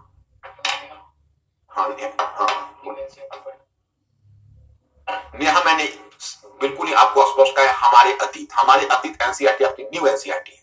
हालांकि वह अगर ये न्यू एनसीईआरटी को भी देखो तो आज का नहीं, 2006 का एनसीईआरटी लिखा गया है। तो 2006 में आप समझ सकते हो कि आज 2022 है, आज 2023 में आप प्रवेश करोगे, अब 2022 में एंड कर रहा है, तो इतना पहले लिखा गया है, मतलब वह 16 वर्ष उसके भी हो गए, लेकिन बावजूद इसके उसको अभी न्यू एनसीईआरटी कहा जाता है। लेकिन ये प्रश्न तो आप है ही नहीं जिसमें आपने हमारे अतीत वाला चैप्टर देखना है, तो हमारे अतीत तो आपका न्यू एनसीईआरटी बुक है, तो इसमें तो, और ये जो मैंने टॉपिक भी बना के दिया हुआ आपके न्यू एनसीईआरटी बुक का दिया है, आप सिर्फ न्यू एनसीईआरटी बुक को देखिए। ओके,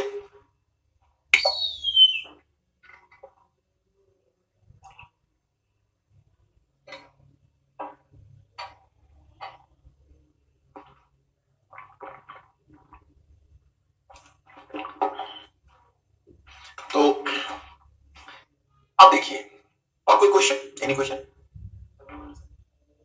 क्या क्या नाम बताएं? हाँ शब्द, हाँ बताओ।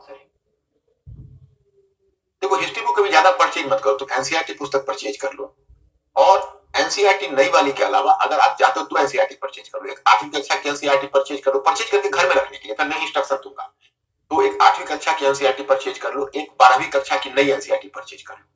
तो जो 12वीं कक्षा की जो नई एनसीईआरटी है उसमें 3 एनसीईआरटी, एक एंशिएंट, एक मिडिवल, एक मॉडर्न, आप सभी परचेज कर सकते हो।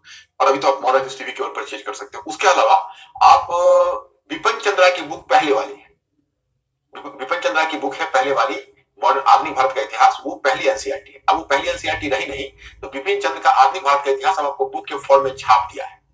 या तो पहली वाली एनसीईआरटी आपको मिलेगी तो जेरॉक्स फॉर्म में मिलेगी, तो उसमें पढ़ने में आपको मजा नहीं आएगा। तो आप किसी बुक सेलर से बोलना कि हमको विपिन चंद्र, मॉडर्न हिस्ट्री में विपिन चंद्र की बुक आधुनिक भारत हमें दो, तो आपको आधुनिक भारत की बुक दे देगा पतला सा, उस बुक को आप परचेज कर लेना, उसको घर में रख लेना। और कक्षा 8 की एनसीईआरटी और कक्षा 12वीं की एनसीईआरटी दोनों को आप परचेज करके घर में रख लेना। फिलहाल आपको इतना ही करना है।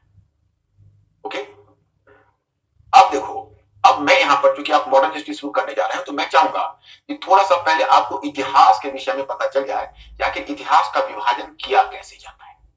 जैसे अब भारतीय इतिहास का विभाजन है, तो ये मैं आपको भेज दूंगा, जिससे आपको पता चलेगा कि भाई कुछ किस प्रकार से हमारे इतिहास का विभाजन हुआ। जैसे आपका इतिहास है, आप आज इतिहास का विभाजन करते हो प्राचीन भारत, मध्यकालीन भारत, आधुनिक भारत, तो क्या यह विभाजन उचित है या उचित नहीं?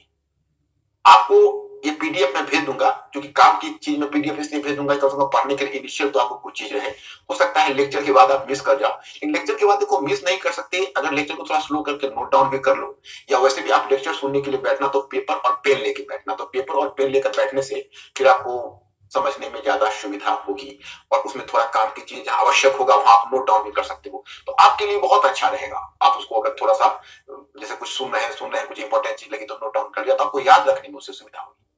तो मैं आपको बता रहा था कि जैसे देखिए, भारत का जो इतिहास है, प्राचीन भारत, मध्यकालीन भारत और आधुनिक भारत का विभाजन है, यह विभाजन यूरोपीय इतिहास का हुआ। तो यूरोपीय इतिहास का त्रिकालीय विभाजन रहा। तो चूंकि उसका त्रिकालीय विभाजन रहा, प्राचीन काल, मध्यकालीन भारत, प्राचीन यूरोप, मध्यकालीन यूरोप और आधुनिक यूरोप, तो इसी तरह से भारतीय इतिहास को भी आज आप प्राचीन,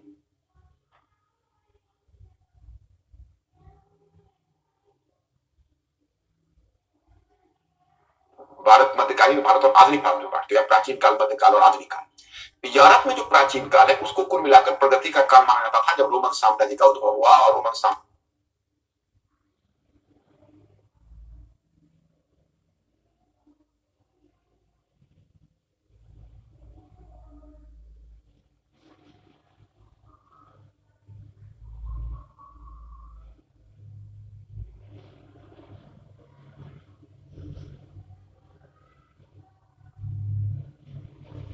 ने इतना सारा प्रसार किया। जब रोमन साम्राज्य का पतन हुआ और यूरोप में जब सामंतवाद का युग आया था, तो उसके लिए उसने नाम दिया था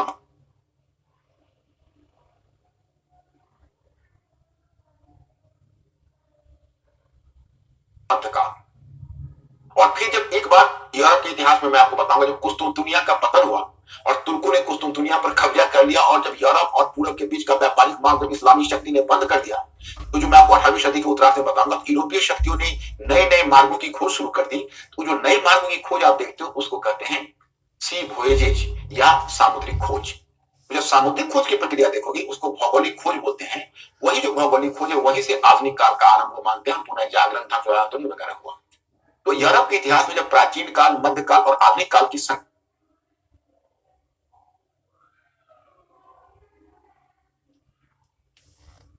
कल्पना आई, उस समय प्राचीन काल को प्रगतिशील कहा गया था, मध्यकाल को प्रगतिहीन माना गया, नीचे डाउन होता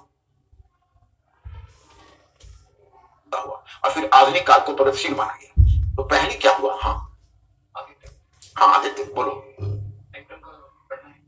आदित्य स्पेक्ट्रम मत पढ़ना, तुम फिर उलझ जाओगे। देखो, जब आप मेरे मुंह से पढ़ रहे हो तो मेरे तरीकों को फॉलो करो। स्पेक्ट्रम में क्या क्या बहुत ज्यादा फैक्ट्स है, और सबसे बड़ी बात है कोई स्कीम नहीं है पढ़ने का। आदित्य तुम लोग का पहला क्लास है, इसलिए बहुत चीज मुझे भी समझाना मुश्किल होगा, तुम भी क्योंकि पुराने संस्कार में ढले हुए हो पढ़ने के, तो तुम्हारा भी अपना पुराना पैटर्न बनाने में तुम्हें भी थोड़ी दिक्कतें आएगी।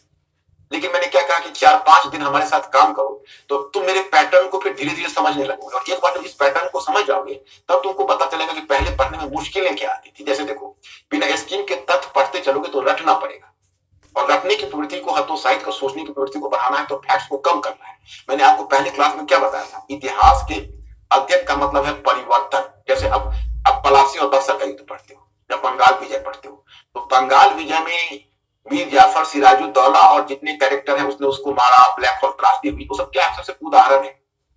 उसमें चेंज क्या है कि एक व्यापारिक कंपनी आती है जो व्यापार करने आई थी कुछ खास मकसद से, उसकी राजनीतिक महत्वाकांक्षा जगती है और विजय के रास्ते पर चल देती है। पलासी का युद्ध उसको क्यों करना पड़ा, उसके पीछे उसकी क्या मंशा थी, पलासी के युद्ध के बाद उसे क्या लाभ मिला, पलासी के युद्ध क्या इतना महत्वपूर्ण युद्ध था या उससे ज्यादा महत्वपूर्ण बक्सर का युद्ध था, बक्सर का युद्ध क्यों घटित हुआ, बक्सर के युद्ध के बाद ब्रिटिश कंपनी कैसे एक राजनीतिक शक्ति के रूप में ढल गई, किस प्रकार से ऐसा परिवर्तन लाया, इसको कहते हैं अवधारणात्मक यानी परिवर्तन का ज्ञान। तो परिवर्तन के ज्ञान के साथ आपका फैक्ट्स मिला हुआ आएगा, तब आप उसको पचा पाओगे और उसको अपने आप में समाहित कर पाओगे। लेकिन अगर कोई ऐसी पुस्तक मैं आपको बता देता हूं जिसमें तथ्य बहुत ज्यादा है तो आपको उसमें मुश्किलें आएगी, रटना पड़ेगा। और रटने में वैसे कोई नहीं, तुम कहोगे तुम लोग बहुत मेहनती स्टूडेंट हो, मैं जानता हूं, और इसलिए कब कहोगे आप कैसे जानते हैं, तो मैं जानता हूं भाई, मतलब आजकल के बच्चों की मेहनत मैं जानता हूं कि मेहनत में मुझे कोई कमी नहीं है, लेकिन दिशा सही नहीं होने से मेहनत फलीभूत होने में दिक्कत आ जाती है।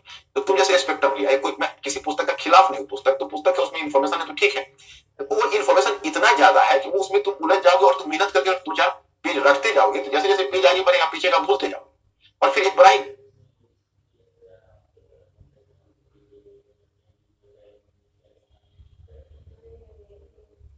गलत साइकिल में फंस जाओ और तब फिर फ्रस्ट्रेशन बिल्डअप करने लगेगा। इसलिए हम उस पुस्तक पढ़ने को हतोत्साहित करते हैं। स्पेक्ट्रम में बहुत ज्यादा फैक्चुअल उसको बनाया हुआ है, तो मुझे लगता है कि तुम्हें उत्तर मिल गया होगा मेरे प्रश्न का। हाँ हाँ, विजय विजय का, हाँ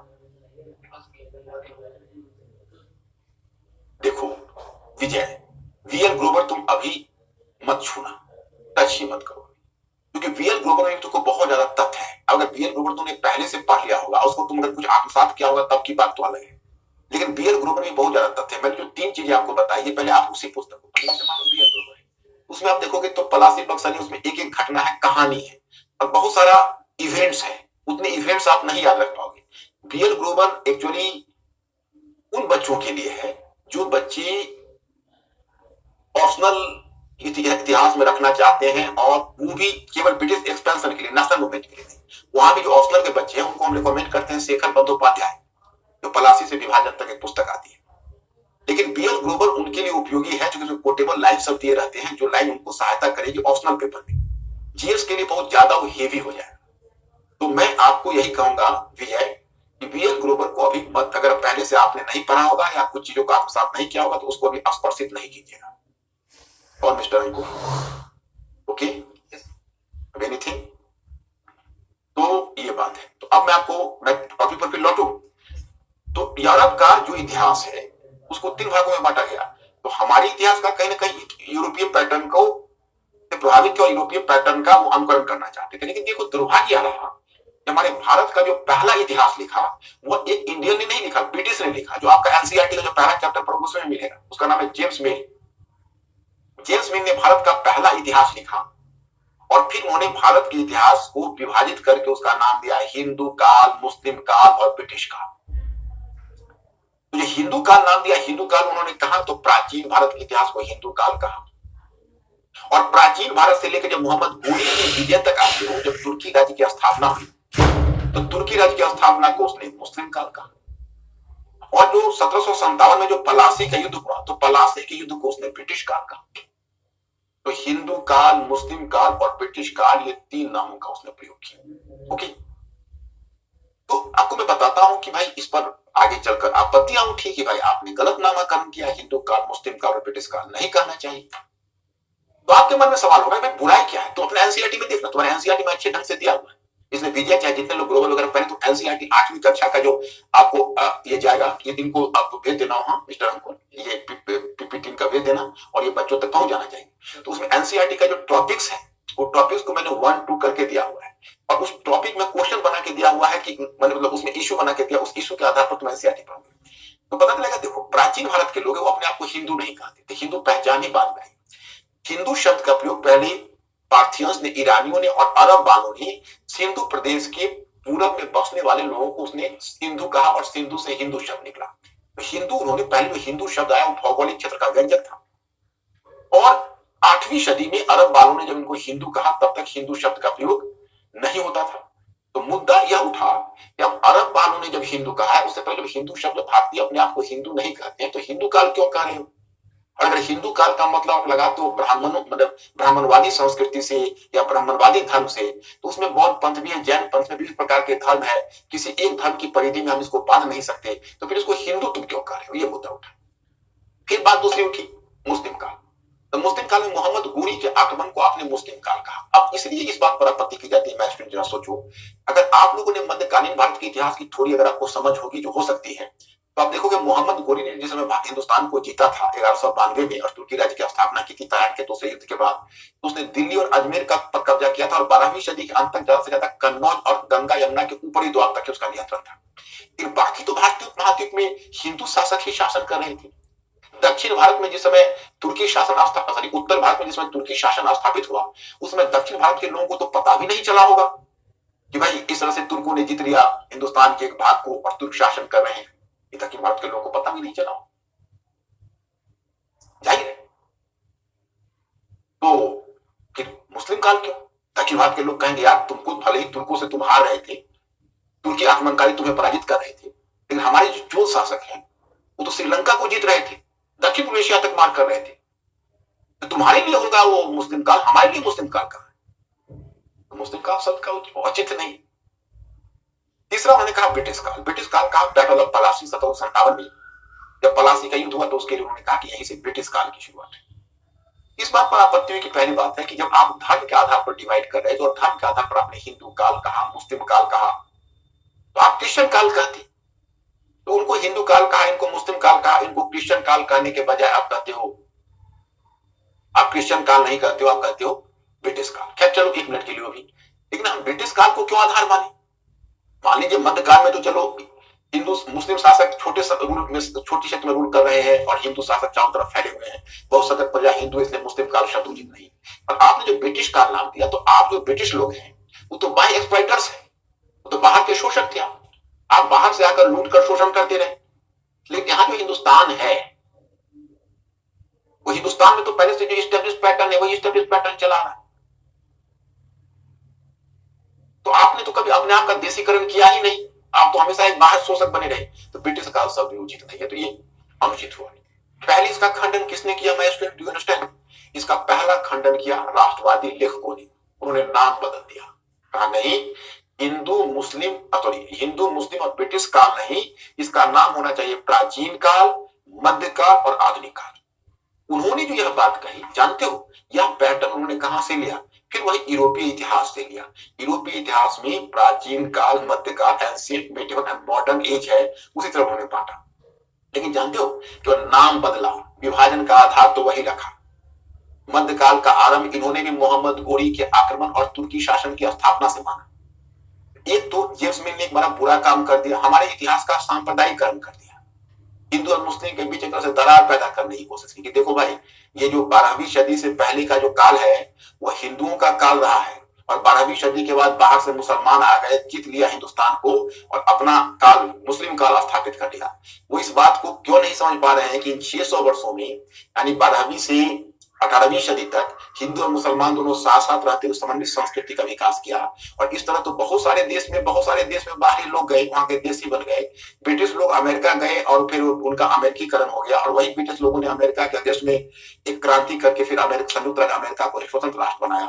तो ऐसा तो ट्रांसफर पोस्टिंग पूरे वर्ल्ड में हुई है। तो आप उनको क्यों ये बात बार बार इंडियन की मेमोरी में भर रहे हो कि देखो ये हिंदुओं का आपका ग्लोरियस जो आपका गौरवपूर्ण समय था वो 12वीं सदी था और फिर 12वीं सदी के बाद यहाँ पर जो मुसलमान आ गए तो उनका युग शुरू हो गया। इस बात पर आपत्ति की जानी चाहिए। लेकिन हमारे राष्ट्रवादी लेखकों ने नाम तो बदल दिया लेकिन विभाजन का आधार वही रखा, वही मोहम्मद गोरी के शासन की स्थापना। और आधुनिक काल जिसको उन्होंने कहा वो बैटल ऑफ पलासी से शुरू होता है। तो यहाँ पर भी देखो एक आपत्ति है। 1757 में मैं आप लोगों से पूछूं कि 1757 में ब्रिटिश ने विजय की हिंदुस्तान की, तो ये अच्छी घटना है या बुरी घटना है? तो ब्रिटिश शासन जो बंगाल में स्थापित हुआ उसको आप अच्छी घटना मानते हो या बुरी घटना मानते हो? मैंने अब लगातार सुनते सुनते बोर न हो जाओ तो हम लोग से कम्युनिकेट करो। हाँ,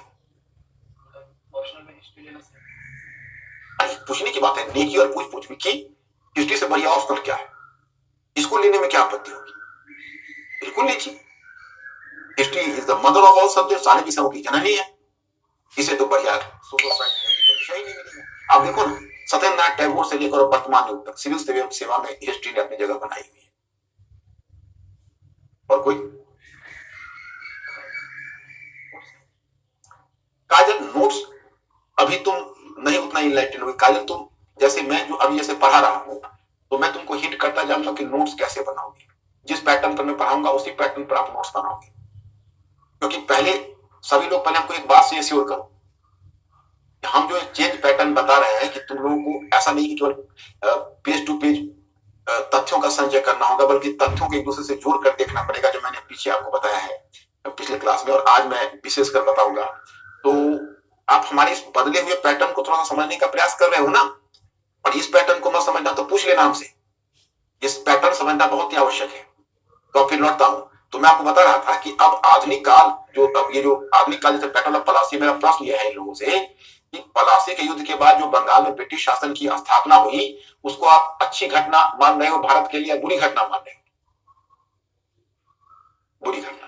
तो एक माय स्टूडेंट्स मैंने बुरी घटना लिख रहे हैं ना, तो अब सवाल ये उठता है कि जब हम इसको बुरी घटना मान रहे हैं my students, is it justified to say that the modern age started from with the battle of Plassey? तो क्या ऐसा मानना उचित है कि पलासी के युद्ध के साथ आधुनिक युग का आरंभ हुआ? क्योंकि आधुनिक युग को तो प्रगति का द्योतक मानते हो, तो ये समस्या आती है। तो क्या चलिए, इन्होंने बस वही जेम्स मिल के विभाजन को आधार बनाया और नाम बदल दिया। अब आए मार्क्सवादी लेखक।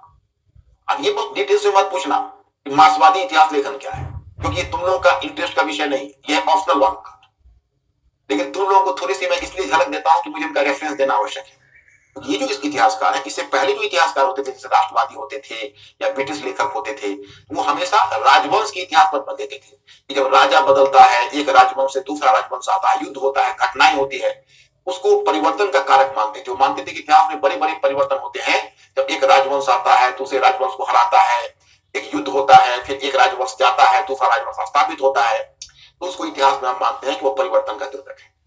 मार्क्सवादी विद्वानों ने उसको उलट दिया, कहा कि ऐसा नहीं होता है, अर्थव्यवस्था में परिवर्तन होता है और अर्थव्यवस्था में परिवर्तन समाज में परिवर्तन को दिखाता है।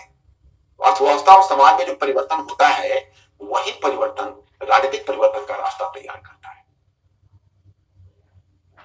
तो उनका यह कहना था कि देखो भाई, तुम मोहम्मद गोरी की विजय और तुर्की शासन की स्थापना से मध्यकाल का आरंभ मानोगे तो गलत हो जाएगा, क्योंकि मोहम्मद गोरी जीता और पृथ्वीराज चौहान हार गया या तुर्की राज्य की स्थापना हुई, उसकी मूल कारण को पकड़ो। उसका मूल कारण है कि 7वीं सदी के बाद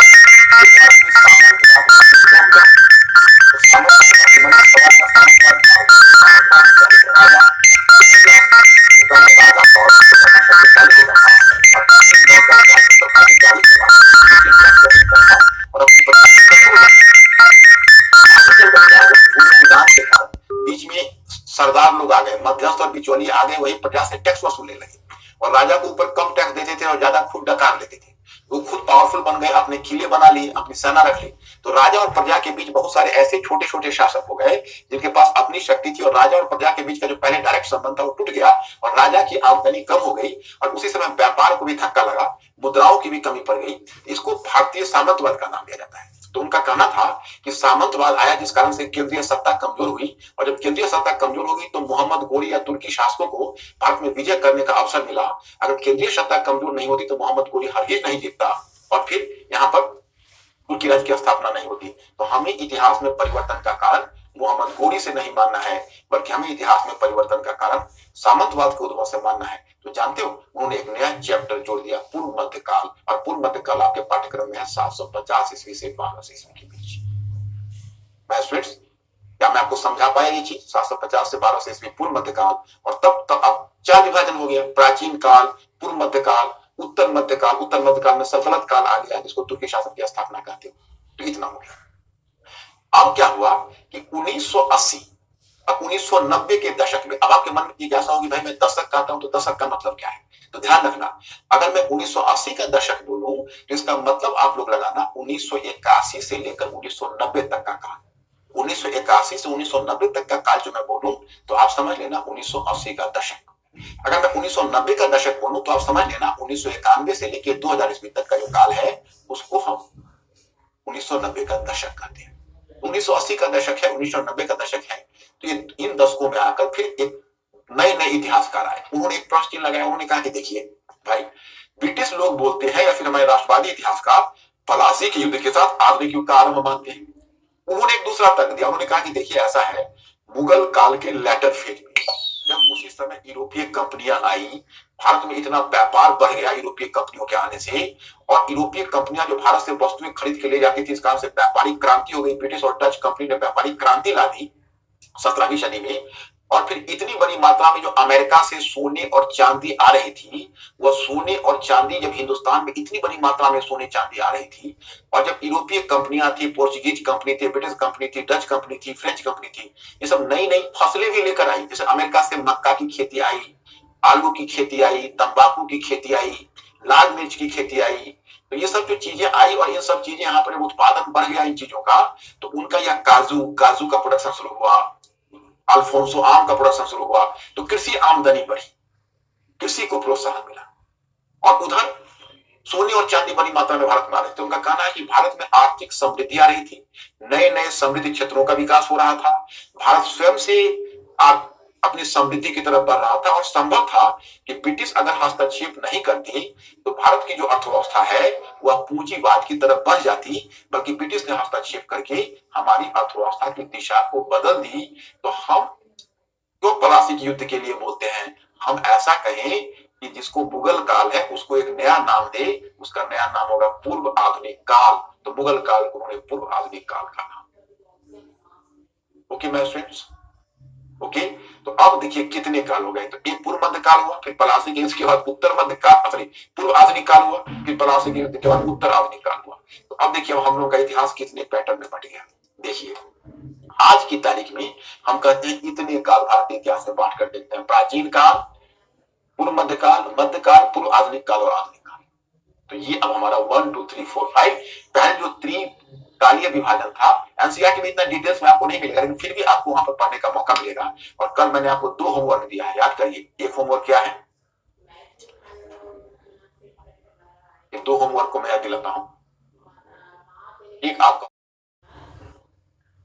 यही, एक मैंने दिया इतिहास में तिथियां क्यों महत्वपूर्ण है, ध्यान रखिए, कल हमें जवाब चाहिए। और दूसरा होमवर्क मैंने दिया है एनसीईआरटी से ही, औपनिवेशिक से क्या तात्पर्य है। मैं देखता हूं कि मेरे बच्चे कितने कर्मठ हैं और कल पढ़ के आते हैं, कितना पढ़ के आते हैं। अब चलिए यहां पर हम लोग थे, वहीं से आपको आगे बढ़ाते हैं भारतीय इतिहास का विभाजन। अब आते हो मॉडर्न हिस्ट्री पढ़ने आप। यस,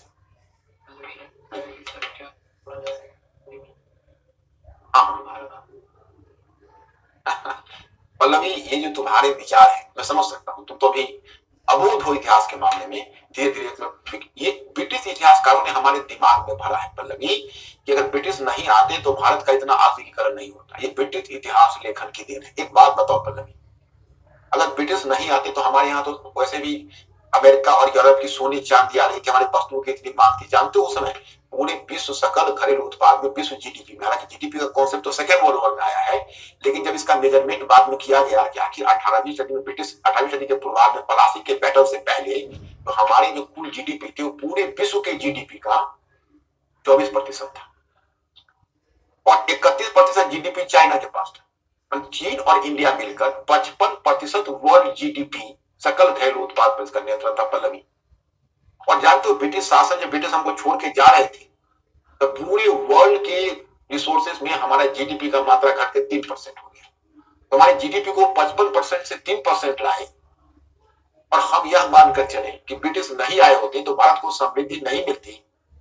ये कितनी बड़ी बात हो जाएगी, समझ में आ रही है बात? ओके है। तो अब हम इस मुद्दे पर आते हैं कि आखिर, जस्ट 1 मिनट,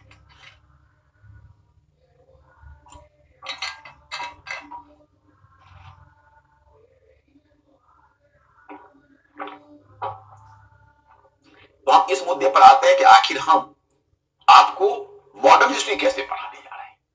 तो मॉडर्न हिस्ट्री को हम देखो बच्चों 4 पार्ट में बांट रहे हैं। आधुनिक काल के इतिहास को निम्नलिखित खंडों में विभाजित बांटकर अध्ययन किया जा सकता है। एक खंड है 18वीं सदी का इतिहास, पहला यही खंड एक छोटा सा खंड है। दूसरा खंड है उपनिवेशवाद, तीसरा खंड है राष्ट्रवाद और चौथा खंड है स्वतंत्रोत्तर भारत। अब जानते हो इतना इंटरेस्टिंग हो जाएगा, जैसे पहले आप पढ़ते थे तो पहले आप पेज उलटते, जैसे आप पढ़ते कर्नाटक युद्ध, एक पेज पढ़ लेते, 2 पेज, फिर पढ़ते प्लासी का युद्ध, फिर पढ़ते बक्सर का युद्ध, फिर बंगाल की दीवानी, फिर आगे आते तो वार्न हेस्टिंग्स, कॉर्नवालिस, अस्थायी बंदोबस्त, रैयतवाड़ी, महालवाड़ी, फिर वहां से चले आते लॉर्ड हेस्टिंग्स, मराठों का दमन, तृतीय आंग्ल मराठा युद्ध, पहले वेलेस्ली आते, फिर आप आते लॉर्ड हेस्टिंग्स, फिर आप वहां से आगे बढ़ते तो विलियम बेंटिक के सुधार, वहां से बढ़ते हुए 1857 का विद्रोह, ऐसे पढ़ते जाते। तो जब ऐसी पढ़ाई में क्या होती है, आपको लगता है कि मैं ग्लोबल पढ़ लूं, ये पढ़ लूं, क्या है उस चैप्टर से, जैसे जैसे चैप्टर आगे बढ़ता जाता तुमको कनेक्टिविटी नहीं मिलती। जैसे एक उदाहरण मैं बताता हूँ और क्वेश्चन जो वो पूछते हैं तब तुमको ध्यान आता है कि अरे ये क्वेश्चन इतना इन्फ्लुएंशियल। जैसे मैं उदाहरण बताता हूँ, वो आपसे क्वेश्चन पूछेंगे कि रॉबर्ट क्लाइव ने जहां भारत की राजनीतिक विजय की, वहीं विलियम बेंटिक ने भारत की सांस्कृतिक विजय की, इस कथन का परीक्षण कीजिए। आपसे क्वेश्चन पूछेंगे कि लॉर्ड डलहौजी आधुनिक भारत का निर्माता था, क्या आप इस कथन से सहमत हैं? तो मतलब ऐसे प्रश्नों को जब तक आपकी अंडरस्टैंडिंग नहीं बनेगी, तो मेरी पूरी कोशिश यह है कि पहले आपकी पूरी पढ़ाई को हम आपकी पूरी पढ़ाई को अंडरस्टैंडिंग के लेवल पर ले जाए। ओके, हम आपकी पूरी पढ़ाई को अंडरस्टैंडिंग के लेवल पर ले जाएं। पहले हम आप में एक अंडरस्टैंडिंग पैदा करें। ओके, तो इसमें मैं इसको 4 पार्ट में बांटा है। जैसे 18 आपका सिलेबस तो शुरू होता है 18वीं सदी के उत्तरार्ध से, प्लासी के पैटर्न से, लेकिन हम 18वीं सदी के पूर्वार्ध को भी ले लिया। उसमें चैप्टर मैंने क्या बनाया पता है? हमारा चैप्टर है 18वीं सदी के पूर्वार्ध में मुगल साम्राज्य का विघटन और क्षेत्रीय राज्यों की स्थापना। उसमें मैंने एक हिस्टोरिकल डिबेट भी हल्का सा दिया है, उस पर एक क्वेश्चन भी कराऊंगा। तो उसमें जब वो चैप्टर हमारा हो जाएगा तब हो जाएगा 18वीं सदी का उत्तरार्ध। तो 18वीं सदी के उत्तरार्ध में क्या डील करना है? यूरोप चलना है, यूरोप में कैसे कैसे परिवर्तन हो रहा है उसको देखना है। उसको देखते हुए यूरोप में जो परिवर्तन हो रहा है, जिस कारण से भौगोलिक खोज शुरू हुई, कैसे यूरोपीय कंपनियां एक वैकल्पिक मार्ग खोजते खोजते हिंदुस्तान पहुंची, कैसे वो अमेरिका के सोने चांदी हिंदुस्तान में उड़ेलने लगी, कैसे हिंदुस्तान से व्यापारिक वस्तुएं ले जाती थी, फिर क्या ऐसी वजह हुई कि व्यापार करने आई उसकी राजनीतिक महत्वाकांक्षा जगने लगी, कैसे कर्नाटक का युद्ध हुआ, कैसे पलासी और बक्सर का युद्ध हुआ, और पलासी और बक्सर के बाद कैसे ब्रिटिश कंपनी राजनीतिक शक्ति के रूप में ढली, वहां से लेकर 1765 तक, जहां से बंगाल की दीवानी कंपनी को प्राप्त हुई है और कंपनी ने भारत में अपनी उस दीवानी की रकम से निवेश करना शुरू कर दिया है, वहां तक ले जाके आपको 18वीं सदी का उत्तरार्ध समाप्त हो जाए। तब हम एक टॉपिक ही बड़ा मेजर टॉपिक बनेगा उपनिवेशवाद। उपनिवेशवाद को भी हम 3 चरण में बांट देंगे, वाणिज्यिक चरण, औद्योगिक चरण और वित्तीय चरण। और आपका वाणिज्यिक चरण शुरू होगा 1765 से जो 1813 तक जाएगा, औद्योगिक चरण 1813 से 1858 तक जाएगा, और वित्तीय चरण 1858 के बाद 1947 तक है। तो उसमें आप देखोगे कि चूंकि देखो अब कल मैंने आपको एक होमवर्क दिया है, कल उसको पढ़ के आप आओगे तो मेरे लिए और भी सहूलियत होगी। उसमें एक प्रश्न पूछा गया है कि औपनिवेशिक से क्या तात्पर्य है, what do you mean by colonial. तो जो कॉलोनियल शब्द है उसका पहले कल आप बुक में मीनिंग खोज के आओ, मैं कल ही बताऊंगा आपको। तो उसमें आप देखोगे कि एक्चुअली जब वो भारत पर में आए तो उनका उद्देश्य क्या था कि भारत पर कब्जा करके और भारत से हम आर्थिक लाभ अधिक से अधिक प्राप्त करें। वो भारत में कोई ऐसा तो नहीं घूमने आए थे या एंजॉय करने आए थे या भारत का भला करने आए थे, जैसे वो कहते हैं ना। अभी पल्लवी ने एक प्रश्न पूछा कि सर ऐसा हम नहीं कर सकते कि ब्रिटिश अगर नहीं आए होते तो भारत का इतना आधुनिक विकास नहीं होता या भारत इतना तरक्की नहीं करता। उन्होंने कहा हमने उसका वैसे खंडन किया होगा, लेकिन मैं आपसे एक प्रश्न करूं कि एक बात बताइए कि ब्रिटिश शासन जो भारत में आया और शासन स्थापित हुआ तो उससे भारत को लाभ मिला या नहीं मिला? अब देखो दोनों दो बातें, अब पता नहीं मेंटली मतलब अलर्ट रहना तुम लोग, और हमारा स्टूडेंट मेरे इस दोनों सेंटेंस का मतलब समझता है कि नहीं, थोड़ा इंडिकेट कर देना। मिस्टर अंकुर हमारा असिस्टेंट बैठा हुआ है, इंडिकेट ये करना कि मैं कहूं कि क्या ब्रिटिश भारत को में विकास करना चाहता था, तो होगा नहीं। फिर दूसरा प्रश्न करूं क्या ब्रिटिश के शासन के अंतर्गत भारत का विकास हुआ कि नहीं हुआ, तो होगा हाँ। तो कहोगे कि दोनों में विरोधाभास नहीं। ब्रिटिश हमारा विकास नहीं करना चाहते थे, वो तो आए थे औपनिवेशिक शोषण के लिए, समझना। उनको यहाँ पर कब्जा करके और यहाँ के संसाधन का दोहन करके खुद को लाभ पहुंचाना था, रिसोर्सेज को। लेकिन ऐसा वो तभी करते जब यहाँ पर कुछ वो सुधार करते, कुछ संस्थाएं स्थापित करते, कुछ यातायात संचार व्यवस्था बनाते। तो उन्होंने क्या किया, उनकी मजबूरी जो अंग्रेजी शिक्षा लागू किया अपने कारण से, रेलवे यातायात और संचार बनाया अपने कारण से, उस कारण से तत्काल तो हमको बड़ी दिक्कतें आई, लेकिन दूर चलकर हमको इसका लाभ मिल गया, जो लाभ वो देना नहीं चाहते थे। तो ब्रिटिश शासन का स्वाभाविक परिणाम थी गरीबी और पिछड़ेपन, और ब्रिटिश शासन का अनचाहा परिणाम था, अनइंटेंडेड इंपैक्ट था विकास। तो मेरे स्टूडेंट समझा दोनों के फर्क को कि नहीं, क्या बोल रहा है, समझा दोनों के फर्क को समझा। देखो बच्चे, मैं तुम्हारी आंखों में और चेहरे में तो नहीं झांक सकता, लेकिन हाँ मैं मन की आंखों से यह अनुमान करने की कोशिश करूंगा कि तुम समझ पा रहे हो कि नहीं, और मैं उम्मीद करूंगा कि तुम लोग अवश्य समझोगे, और मेरे जो असिस्टेंट है वो आपके कमेंट से मुझे अवगत कराते हुए मुझे इस बात को समझाते रहेंगे। आप समझ रहे हो, मतलब ये लोग क्या समझ रहा है, क्या इंडिकेशन दे रहा है, ये दोनों के फर्क को समझा है कि ब्रिटिश ने भला करना चाहा वो एक बात है, नहीं करना चाहा लेकिन हमारा भला हो गया ये दूसरी बात है। अब पल्लवी भी समझ गई होगी जब ब्रिटिश को क्रेडिट क्यों नहीं दे रहे। जैसे मैं अपने बच्चों को एक उदाहरण देता हूं, आपको भी एक इंटरेस्टिंग उदाहरण देता हूं, आप लोग इस इंटरेस्टिंग उदाहरण को एंजॉय करो। हालांकि थोड़ा अनप्लीजेंट भी है। मान लो दो मित्र हैं, दोनों मित्रों के बीच लड़ाई हो गई। अब एक मित्र है वो थोड़ा एग्रेसिव है, दूसरे मित्र को कान पर एक तमाचा मार दिया, बड़ी बड़ा बुरा किया। अब दूसरे मित्र को तमाचा लगा, वो बिलबिला पड़ा, वो बहुत ज्यादा क्रुद्ध हुआ, मतलब दोनों के बीच। लेकिन कुछ लोगों ने दोनों को पकड़ा और दोनों को समझाते बुझाते अलग कर दिया। एक बड़ी मारपीट होने से तो बच गई, लेकिन तमाचा तो उसको लग गया। जिसको तमाचा लगा तो भावनात्मक रूप से बहुत आहत हुआ। वो तो कहा कि मैं इसका जीवन में चेहरा नहीं देखूंगा, इसने मेरे पर हाथ उठाया। जिस मित्र को तमाचा लगा था, संयोग से उसकी कान की एक बीमारी थी और बहुत समय से उसका कान बंद चल रहा था। लेकिन ये दूसरा वाला मित्र ने जो उसको तमाचा मारा, तो कुछ समय के बाद उसका एहसास हुआ जैसे वो पिछले 3 वर्षों से ट्रीटमेंट ले रहा था, कान नहीं खुल रहा था। लेकिन जब इसने तमाचा मारा तो उसने महसूस किया कि धीरे धीरे उसका कान खुद खुल गया बिना मेडिसिन का। एक समय आता है जब वो 2-3 महीने के बाद धीरे धीरे जो तमाचे का दर्द थोड़ा भूलता है, भावनात्मक रूप से थोड़ा फ्री होता है। एक दूसरे मित्र के पास कहता है, यार पता नहीं उसी में तमाचा लगाया वो मेरा कान खुल गया। अब ये बात जो दोनों का कॉमन मित्र है, वो मित्र जिसके सामने बोला है, वो जाके जो उसने तमाचा मारा है उस मित्र को कह दिया, जो पुराना मित्र था उसका, यार तुम जो उसको तमाचा मारे अमुक जी को, उसका कान खुल गया और पिछले 3 वर्षों की बीमारी उसकी दूर हो। तो जो मित्र तमाचा मारा था वो मित्र को थोड़ा बल मिला कि भाई मैंने तो कोई अच्छा काम कर दिया। तो दूसरे दिन वो आता है और उस मित्र को पकड़ता है, कहता है कि देख यार मुझसे तो बहुत बड़ी गलती हुई, मुझे ऐसा नहीं करना चाहिए, तुम्हें मित्र हो, मुझे तमाचा नहीं चलाना चाहिए था, लेकिन चलो गलती हो गई, क्या कर सकते हैं। एक उपकार तुम मानो या ना मानो, लेकिन इतना तो तुमको स्वीकार करना चाहिए कि मैंने कान की पुरानी बीमारी ठीक कर दी। तो क्या जिसने तमाचा खाया था, जिसके कान की बीमारी ठीक हुई, उसको उस पहले मित्र जिसने तमाचा मारा था उसका एहसानमंद होना चाहिए, हाँ या ना। अब आपके उत्तर पर डिपेंड करता है। क्या बोल रहे हैं मेरे स्टूडेंट, हाँ या ना? नो। तो जब उस मित्र को उसको ऑब्लाइज नहीं होना चाहिए, तो हम भी इसको ऑब्लाइज क्यों हो बच्चों? उसने तो वही तमाचा से हमारा कान खुल गया, उसने तो हमारा कान खोलना नहीं चाहा था, उसने तो दुश्मनी से तमाचा मारी थी। Do you understand my point? वो तो अपने लाभ के लिए आया था, वो अपना शोषण कर रहा था। तो पूरी उपनिवेशवाद में हम वाणिज्यिक चरण में ब्रिटिश का हित भारत में क्या था और उसने उसके दरमियान किस प्रकार की नीति अपनाई, वो हम आपको बताएंगे।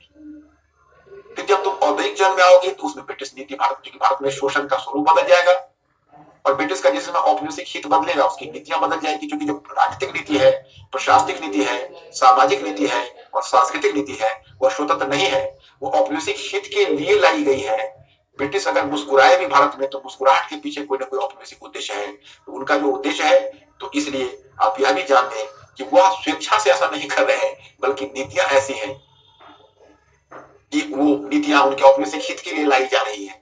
इसलिए पूरी नीतियां को समझना है तो उनके हित को समझिए, औपनिवेशिक हित को। फिर जब द्वितीय चरण में आओगे तो फिर उनका औपनिवेशिक हित बदल जाएगा, उनकी नीतियां बदल जाएगी। इस तरह से करके हम आपको उपनिवेशवाद के माध्यम से सारे परिवर्तन बताएंगे। वैसा पुस्तक में आपको नहीं मिलेगा, पुस्तक में इस तरह से डिवाइडेड नहीं मिलेगा, वो मेरे ही पैटर्न से मिलेगा। इसलिए मेरा वाला मैं आपको पीडीएफ भेजता रहूंगा और उसी पैटर्न पर तुम नोट्स बना लेना। और उसके आगे जब तुम जाओगे तो आता है राष्ट्रवाद। तो जो थर्ड राष्ट्रवाद है, वह राष्ट्रवाद एक बड़ा सा टॉपिक है।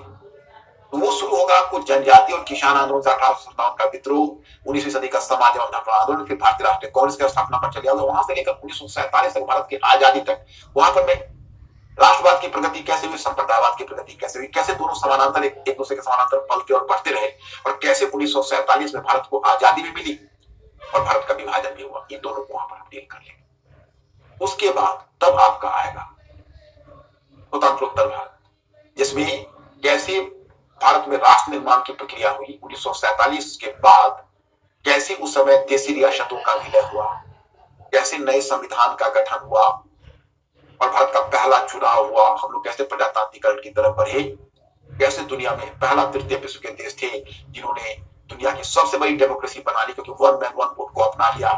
फिर कैसे तीसरा वाले में फिर किस प्रकार से हमारा राष्ट्र विविधता में एकता का उदाहरण बना, क्योंकि हमारे यहाँ बहुत विविध भाषा भाषी, विविध नस्ल के लोग थे, विविध क्षेत्रवाद था, तो कैसे हमने उस विविधता में एकता का एक मॉडल दिया, कैसे हमने राजभाषा के और राष्ट्रभाषा की समस्या को दूर किया, कैसे हमने भाषा के आधार पर प्रांतों का गठन किया, वहां से लेते हुए सामाजिक न्याय पर चले आने की हमारे जो सामाजिक न्याय कैसे महिलाओं के लिए, दलित वर्ग के लिए, अल्पसंख्यक समूह के लिए और जनजातीय लोगों के लिए कैसे हमने स्वतंत्रता के बाद किस प्रकार से उनके सामाजिक न्याय के लिए काम किया। फिर उसके बाद फिर चले आएंगे कैसे हमारा आर्थिक पुनर्निर्माण हुआ, वहां से लेकर आर्थिक योजना तक, कृषि सुधार, औद्योगिकरण, और तब अंत में आएंगे कैसे हमने विदेश नीति के माध्यम से विश्व में अपनी पहचान बनाई और भारत की विदेश नीति, और वहां पर जाके तब हमारा मॉडर्न हिस्ट्री समाप्त हो जाएगा। तो जहां से हमारा मॉडर्न हिस्ट्री समाप्त होगा वहां से आपको इंडियन इकोनॉमी का रास्ता खुल जाएगा, वहां से आपको इंडिया एंड द वर्ल्ड का रास्ता खुल जाएगा, और वहां से आपको भारतीय संविधान के अध्ययन का रास्ता, भारतीय संविधान और पॉलिटिकल अध्ययन का रास्ता खुल जाएगा। तो जहां वहां पर मैं आपको समाप्त करूंगा वहीं से हम आगे आपको शुरू करेंगे। तो माय स्टूडेंट्स,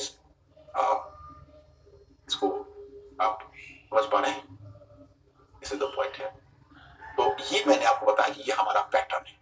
अब पहला काम जो हम शुरू करेंगे वो देखिए, 18वीं सदी के इतिहास को दो भागों में बांटा, इसे हम दो भागों में बांट कर देखेंगे, एक 18वीं सदी के पूर्वार्ध और दूसरा 18वीं सदी का उत्तरार्ध। पहले इसको हम लोग को करना है, ये पहला पार्ट हुआ आपका, और इसमें पहला सब पार्ट यही हुआ जिसको हमें करना है। अब इसको हमने कैसे किया है, इस काल के अध्ययन में हमारा निम्नलिखित पहलू पर होगा: मुगल साम्राज्य का पतन तथा क्षेत्रीय राज्यों की स्थापना। मराठी मुगल साम्राज्य को स्थापित नहीं, विस्थापित। मराठी मुगल साम्राज्य को हमको after making correction then you have to say page number 30, Marathi Mughal साम्राज्य को विस्थापित करने में क्यों विफल रहे। और तीसरा, 18वीं सदी के पूर्वार्ध के काल को पतन अथवा अवनति का काल माना जाए अथवा प्रगति या नई संभावनाओं का काल। ये तीन चीज को हम लोग डील करेंगे। अब इंडिया का मैप, तो अपनी कॉपी पर मैप बनाओगे, नोट साथ साथ कल से बनाना शुरू करना आप लोग, आप इसी चीज को अपने कॉपी पर, तो पहले आप इंडिया का मैप बनाओगे, क्योंकि देखो 18वीं सदी के पूर्वार्ध में मुगल साम्राज्य का डेड बॉडी रखा हुआ है, और इसी डेड बॉडी पर छोटे छोटे राज्य स्थापित होंगे। थोड़ा सा पीछे की झलक लोगे तो एंशिएंट इंडिया, भारत में साम्राज्य का युग बहुत कम रहा और राज्य का युग बहुत कम रहा, बहुत राज्य का युग या क्षेत्रीय राज्यों का युग ज्यादा रहा। अब देखो वैदिक काल, उस समय वैदिक आर्य प्रसार ही कर रहे थे। वैदिक काल से आप बुद्ध काल में 16 महाजनपद रहे, 16 महाजनपद के बाद मगध साम्राज्य आया, मगध साम्राज्य के बाद मौर्यों के समय उसने अखिल भारतीय साम्राज्य मौर्यों ने बनाया। मौर्यों के बाद मौर्योत्तर काल में फिर बहुराज्य व्यवस्था कायम हो गई, हाँ उसमें कुषाण और शातवाहनों ने बड़े साम्राज्य बनाए। उसके बाद गुप्त काल में आओगे तो गुप्तों ने फिर एक बार उत्तर भारत में साम्राज्य स्थापित करने का प्रयत्न किया, और किया भी। समुद्रगुप्त ने दक्षिण तक हमला किया। फिर गुप्तों के बाद हर्षवर्धन ने साम्राज्य बनाने का प्रयत्न किया, लेकिन गुप्तों के बाद फिर छोटे छोटे राजा हर्षवर्धन ने साम्राज्य बनाने का प्रयत्न किया, पूरी तरह सफल नहीं रहा। फिर हर्षवर्धन के बाद फिर छोटे छोटे राज्य का युग आ गया, फिर पाल और प्रतिहार आए, उत्तर भारत उन्होंने साम्राज्य बनाया। दक्षिण भारत में राजपूत और चोल आए, उन्होंने दक्षिण में 2 साम्राज्य बनाए। अब उसके बाद फिर आप देखते हो कि जब पाल प्रतिहार टूटे तो छोटे छोटे राजपूत राज्य आ गए थे। फिर तुर्की शासक आए उत्तर भारत में, तो तुर्कों ने उत्तर भारत के छोटे छोटे क्षेत्र को जीतना शुरू किया। तो अलाउद्दीन खिलजी और मोहम्मद तुगलक के समय एक बड़ा सा मोहम्मद तुगलक ने अखिल भारतीय साम्राज्य बनाया, परंतु उसके जीवन काल में उस साम्राज्य टूट गया। उसके बाद जब मुगल आए तो बाबर ने तो विजय की, लेकिन बाबर के बाद अकबर ने साम्राज्य निर्माण शुरू किया, जो औरंगजेब के समय वो साम्राज्य अपने उत्कर्ष पर था, लेकिन उसी के काल में विघटन भी शुरू हो गया और उसी मुगल साम्राज्य के कब्र पर। चूंकि मैं आपको अफसोस यह है कि मुझे मुगल साम्राज्य का डेड बॉडी दिखाना पड़ रहा है, तो आप लोगों के मन में जिज्ञासा होगी कि भाई ये आदमी पैदा कब हुआ था जब मरा। तो आप जानते हो कि मुगल के बारे में थोड़ा बहुत सभी लोग जानते हो कि भाई तो यहाँ पर मुगल साम्राज्य के पतन के कारण हमारे विचार का विषय नहीं है, वो हमारे सिलेबस से अलग है। वो जब मैं आपको एंशिएंट मिडल पढ़ाऊंगा तो उसमें हल्की चर्चा करूंगा। यहाँ पर हम सिर्फ मुगल साम्राज्य के पतन के बाद जो क्षेत्रीय राज्य आए, इसको हम राजनीतिक विघटन का काल माने या नई संभावनाओं का काल माने, इसे हम पूर्व आधुनिक काल कहे या अंधकार का युग कहे, यही हमारे विचार का विषय है। इनके पतन के बाद मुगल साम्राज्य के विघटन के पश्चात 3 तरह के राज्य हुए, निम्नलिखित क्षेत्र में बांट कर देख सकते।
इसमें 3 तरह के राज्यों में हम लोग बांट के देखते हैं।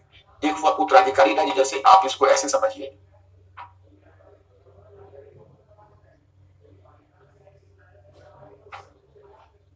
मुगल साम्राज्य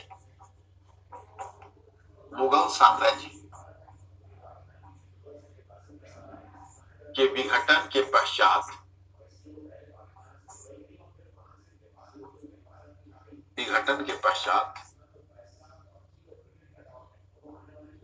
भारतीय राज्य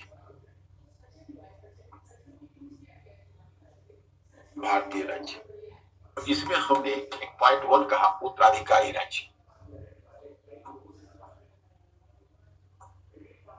उत्तराधिकारी राज्य में देखो हमने चर्चा की है बंगाल, इसमें हमने चर्चा की है बंगाल, अवध और हैदराबाद की 3 राज्यों से परिचय कराना। दूसरा तरह का राज्य होगा विद्रोह के माध्यम से स्थापित राज्य, विद्रोह के माध्यम से स्थापित राज्य। इसमें हम अब देखोगे मराठा राज्य है, सिख राज्य है, मराठा राज्य, सिख राज्य, जाट राज्य, ये सब राज्य इस कोटि में है जिसको हम विद्रोही राज्य के रूप में लेते हैं। और तीसरा है मुगल साम्राज्य की परिधि से बाहर का राज्य।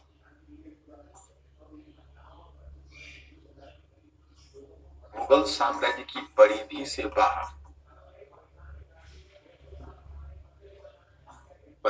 बाहर का राज्य। इसमें ढेर सारे राज्य, मैसूर का राज्य होगा, रावतपुर का राज्य होगा, कोचीन का राज्य होगा, ये सब जो राज्य हैं इनको हम उस कैटेगरी में रखते हैं। तो ये आपको यहाँ पर अब आपको मिल जाएंगे। जैसे इसमें आपको दिया गया है पुराने मुगल अधिकारी के द्वारा स्थापित राज्य, और ये यहाँ से चला आएगा और अवध हैदराबाद तक आप पहुंच जाएंगे। उसके बाद आपका विद्रोही राज्य की दूसरी कोटि, इसमें सिख राज्य है, और सिख राज्य के बाद मराठा राज्य है, और मराठा राज्य के बाद जाट राज्य, अफगान राज्य है, और मुगल साम्राज्य की परिधि से बाहर के राज्य। इसमें आपको मैसूर का राज्य, कालीकट, त्रावणकोर।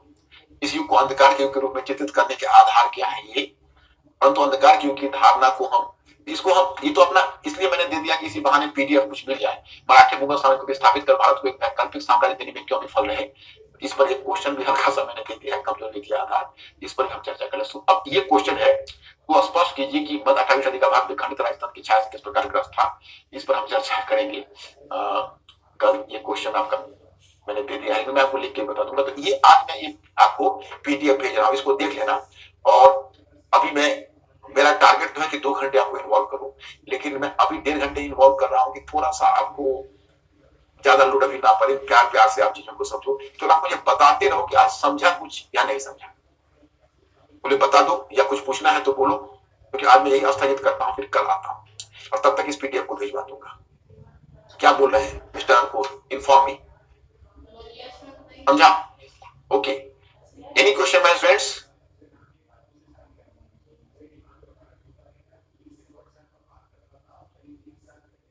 कुछ भी? ओके। अब उसके बाद मैं एक पैटर्न आपको समझा।